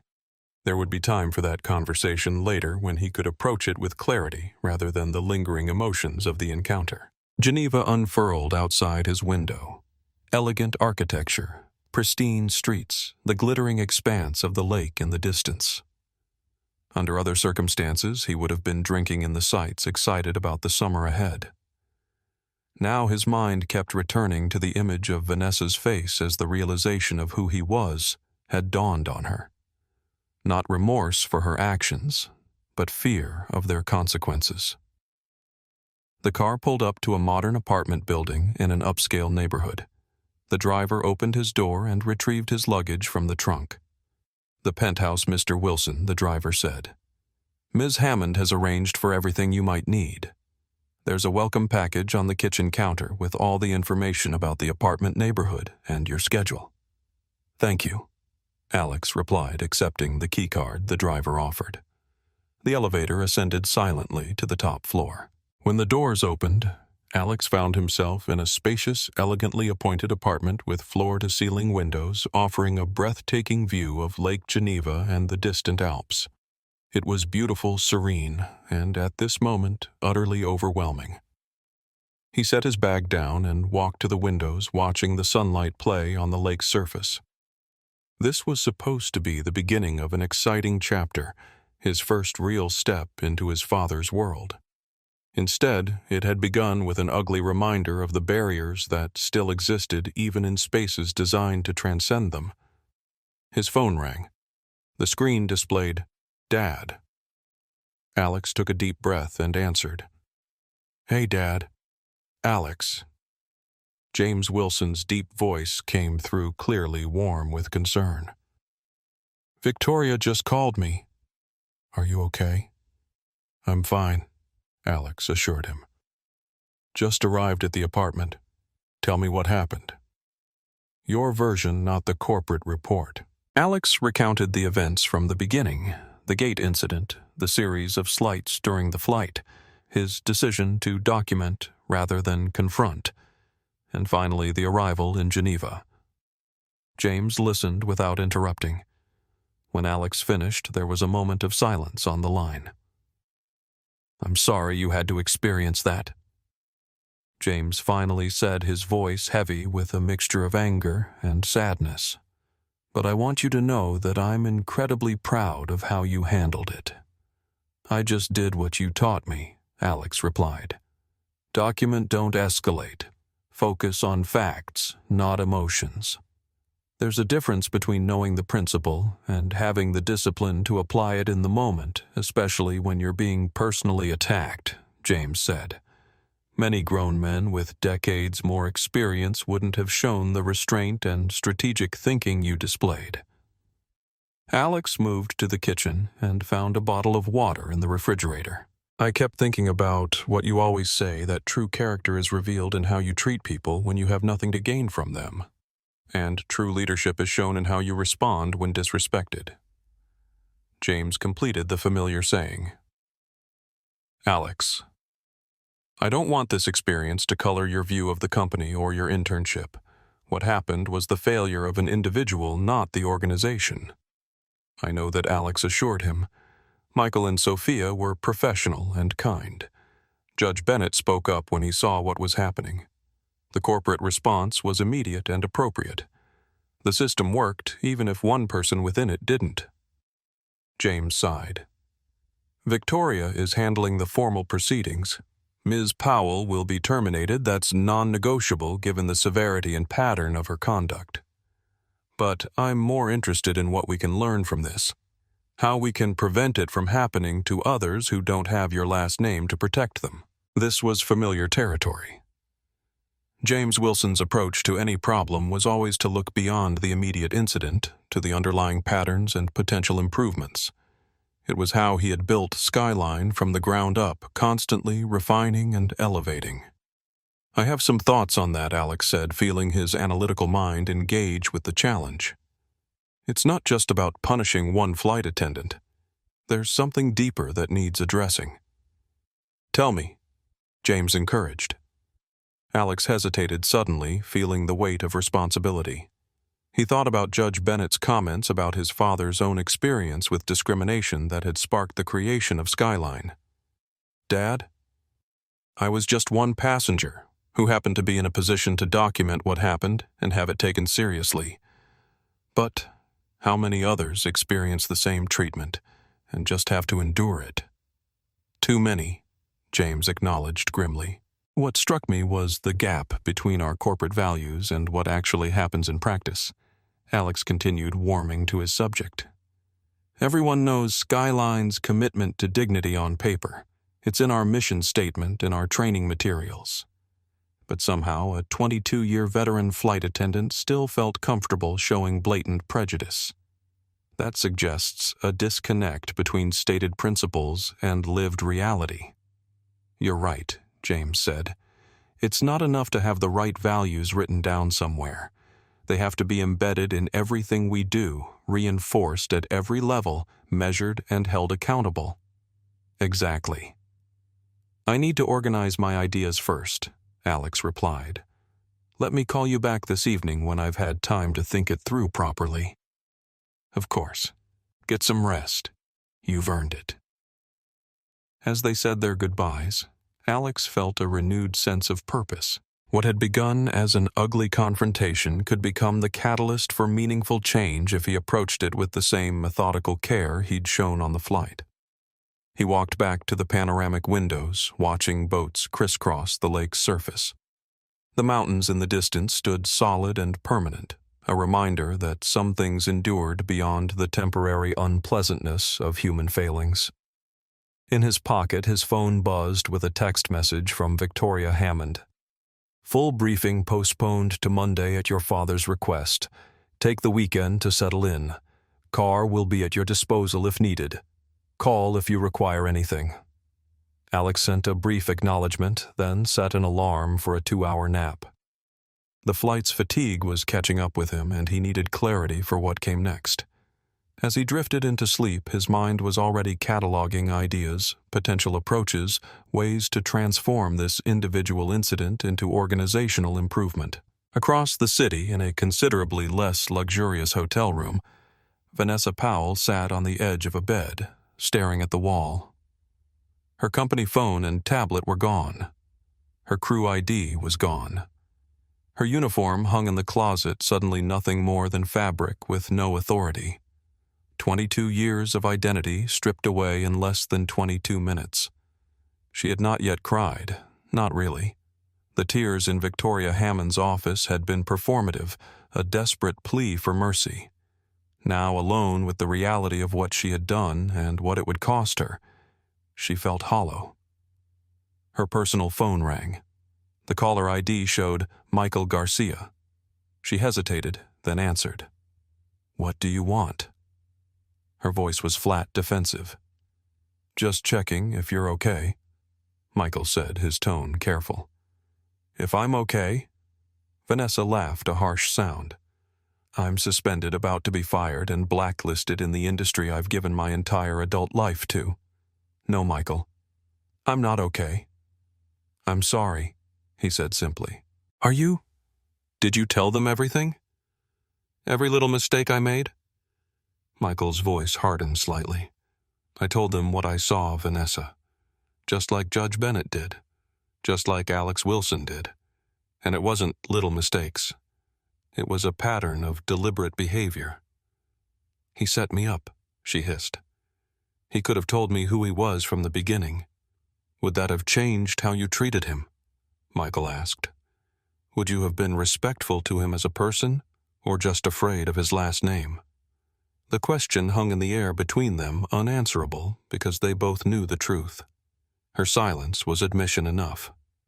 After a pause, Michael spoke again, his voice softer now. "Vanessa, we've worked together for 5 years. I've watched you do this same thing to dozens of passengers who didn't fit your idea of who belongs in first class. This time it happened to be the CEO's son, but it could have been anyone. That's the problem." "You never said anything before," she replied bitterly. "I did, actually, multiple times. You just never listened. And that's on me, too. I should have been more direct, filed formal reports instead of trying to smooth things over. I was complicit in my own way, and I'll have to live with that." Vanessa felt a strange mix of anger and revelation. Had her behavior really been that obvious, that consistent? Had she really built a career around deciding who deserved her respect based on superficial judgments? "I have to go," Michael finally said. "We're being debriefed soon. I just wanted to say goodbye. Whatever happens next, I hope you find your way." After he hung up, Vanessa continued to sit motionless, the phone in her hand. Through the thin hotel walls, she could hear the sounds of other guests. Conversations, laughter, a child running down the hallway. Normal life continuing while hers had derailed completely. She had no idea what would come next. The airline industry was small, word traveled fast, and her specialized skills had little application elsewhere. At 48, the prospect of starting over was terrifying. Her phone buzzed with an email notification. Subject line, "Meeting request, Skyline Airlines HR, 9:00 a.m. tomorrow."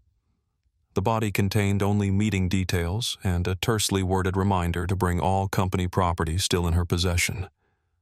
In that moment, the full weight of her actions finally crashed down on her. Not just the loss of her job or the humiliation of being escorted back to New York in economy class, but the recognition that she had revealed something ugly about herself, something that couldn't be excused away by stress or misunderstanding. She had judged a young man instantly reflexively based solely on his appearance, and in doing so, she hadn't just hurt him or embarrassed the company. She had betrayed her own humanity. The tears that came then were real hot and painful, wrung from a place of genuine realization rather than self-pity. "What have I become?" she whispered to the empty room. The weekend in Geneva passed quickly for Alex. After his initial rest, he spent hours walking the city, absorbing its rhythm and character. The international atmosphere, the blend of cultures and languages, the sense of history coexisting with modernity, it all provided a welcome distraction from the events of the flight. But his analytical mind never fully disengaged from the problem.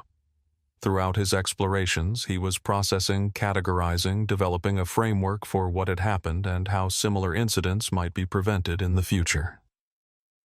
On his second day, he met Judge Bennett for coffee at a small cafe overlooking the lake. The judge had reached out through Victoria Hammond, offering his perspective if Alex found it useful. "You know, I've spent 40 years watching how institutions respond to discrimination," the judge said, as they settled at their table. "The typical pattern is depressingly predictable. Express shock. Punish the individual, issue a statement affirming values, then return to business as usual until the next incident." Alex nodded. "That's exactly what I'm trying to avoid. This can't just be about one flight attendant." Precisely, Judge Bennett agreed. "What interests me is that you seem to grasp intuitively something many organizations never learn. Individual behavior is shaped by organizational culture, and culture is shaped by structures, not just statements. My father taught me to look for root causes," Alex explained. "He built Skyline partly in response to his own experience with discrimination. But even with his commitment, there's still a gap between intention and reality." The judge stirred his coffee thoughtfully. "Tell me, what are you thinking about in terms of a response? I'm developing something I'm calling dignity by design," Alex replied. "The core idea is that we need to make treating people with respect the easiest path to follow, not something that requires special effort or conscious decision-making. Intriguing. How would that work in practice?" Alex leaned forward, energized. 3 components. First, redesign training to focus on behaviors, not just abstract principles. Second, create metrics that measure dignity in service as rigorously as we measure on-time performance or fuel efficiency. Third, build accountability structures that can identify and address patterns before they escalate to incidents. Judge Bennett nodded, impressed. "You're talking about embedding values in operations, not just declaring them. That's sophisticated thinking for someone your age." "I've had a good teacher," Alex said with a small smile. "My father always says that values only matter when they're operationalized." "Your father is a wise man," the judge observed. "I remember when he testified in that discrimination case I mentioned. He wasn't just angry about being denied a seat. He had a vision for how air travel could be different, more respectful, more dignified for everyone regardless of ticket price or appearance. That's still his vision, Alex confirmed. I just want to help make it more fully realized. Well, young man, Judge Bennett said, raising his coffee cup in a small toast, I believe you're on the right track. And if you need an ally in this effort, consider me at your disposal. On Sunday evening, Alex settled into the apartment study with his tablet and began to organize his thoughts. He created a detailed presentation drawing not only on the specific incidents with Vanessa Powell, but on broader patterns he had observed in the travel industry and in his own experiences. At precisely 8:00 p.m. Geneva time, he called his father. "How's the apartment?" James asked after they'd exchanged greetings. "Perfect. The view is incredible, and the city beautiful. I've walked about 20 miles in the last 2 days. But Dad, I want to talk about what happened on the flight." "I thought you might," James replied, and Alex could hear the smile in his voice. "You've been thinking." "I have. And I don't want this to just be about one flight attendant losing her job. There's an opportunity here to address something bigger."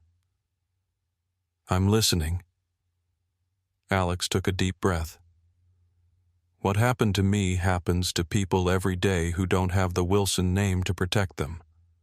People who get treated poorly, denied service, made to feel unwelcome, and they have no recourse because they don't have direct access to the CEO or a judge in the next seat documenting everything." "True," James acknowledged. "So I've been thinking about how to fix that. Not just punish individuals after the fact, but create a structure that promotes dignity by design." "Tell me more." Alex began to outline his concept. It wasn't just about sensitivity training or diversity initiatives, though those had their place.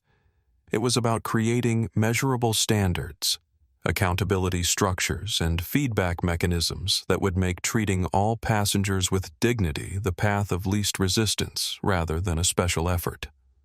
The problem with most corporate responses to incidents like this is that they're reactive and individual, Alex explained. Someone behaves badly, they get reprimanded or fired. Everyone expresses shock, and then the same conditions that allowed the behavior in the first place continue unchanged. And your solution, James, prompted a comprehensive program I'm calling Dignity by Design. It would have 3 core components: training, metrics, and accountability. Alex detailed his plan, a complete overhaul of staff training to emphasize dignity as the foundation of service rather than an add-on. New metrics that would measure respectful treatment as rigorously as on-time performance.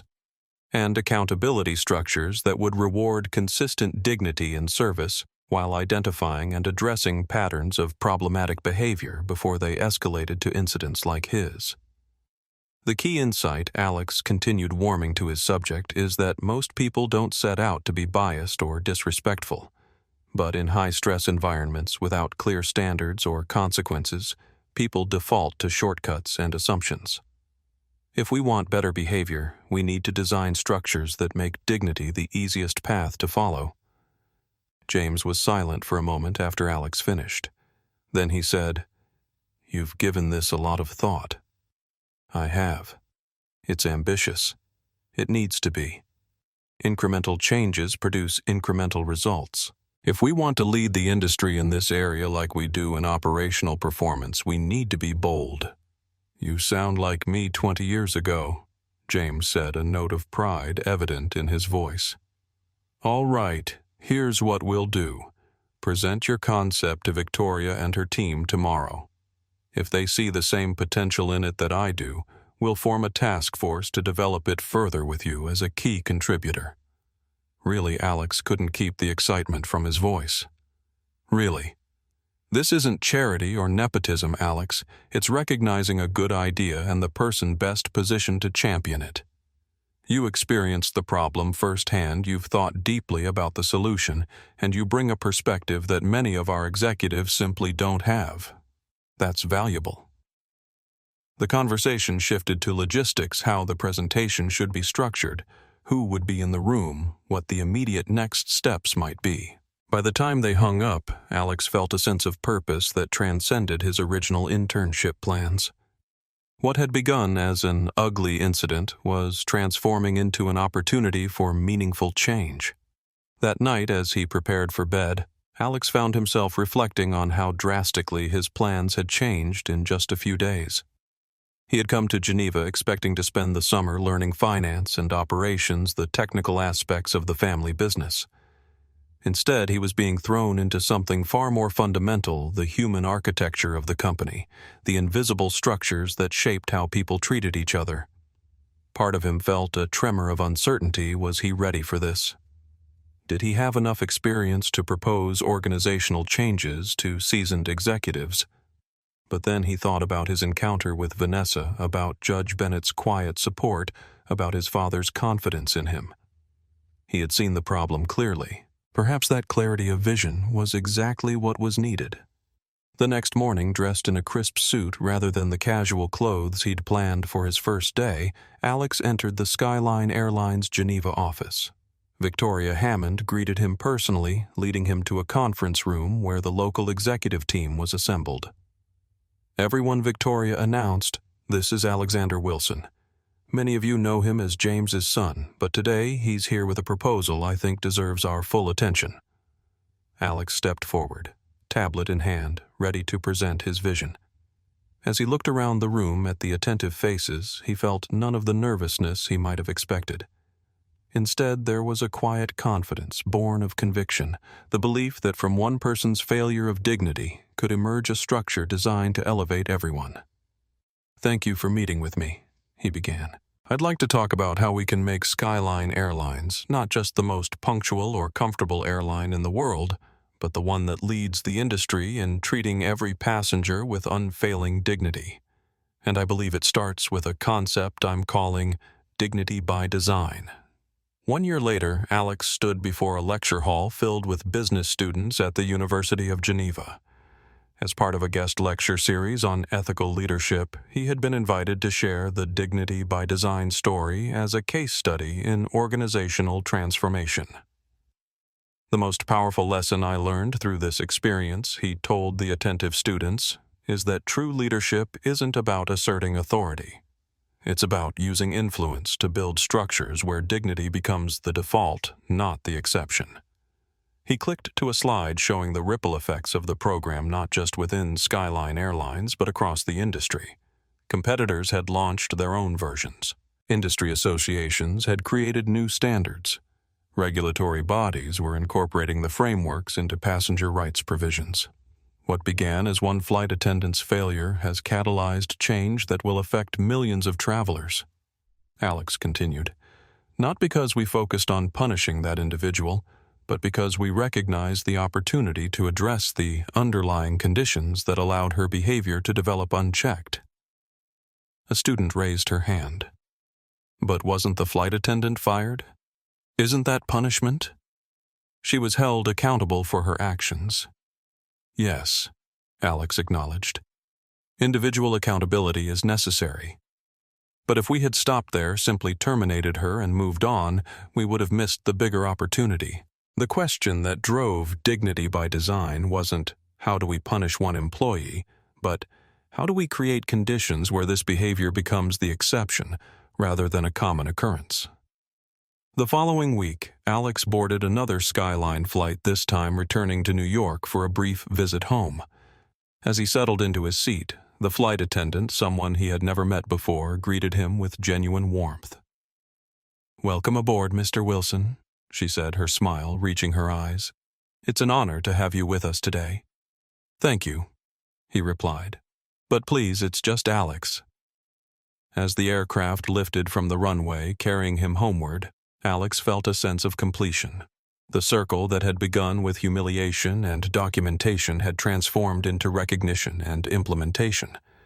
But more importantly, it had catalyzed his own growth from a young man seeking to prove himself to a leader focused on creating structures that brought out the best in others. Vanessa Powell's laughter at his ticket had been meant to diminish him. Instead, it had revealed the true measure of his character not in his reaction to the insult, but in his response to the opportunity it created. It was a lesson he would carry forward whatever challenges the future might hold, that the most powerful response to disrespect isn't outrage or revenge, but transformation. True justice isn't just about punishing one person's bias. It's about rebuilding structures so that dignity becomes the foundation, not an afterthought. As the aircraft reached cruising altitude, Alex opened his tablet to review the latest Dignity by Design metrics. The numbers were encouraging, but it was the stories behind them that mattered most. Thousands of travelers experiencing respect, regardless of appearance, millions of interactions shaped by structures designed to elevate rather than diminish. Each one a small victory over the prejudice that had once targeted him. Each one a testament to the power of responding to adversity with vision rather than vengeance. If this story touched you, please hit that like button and subscribe to our channel. Share it with someone who needs to hear that dignity isn't just a word, it's a choice we make every day. And remember, sometimes the most powerful response to disrespect isn't outrage, but transformation. Thanks for watching, and we'll see you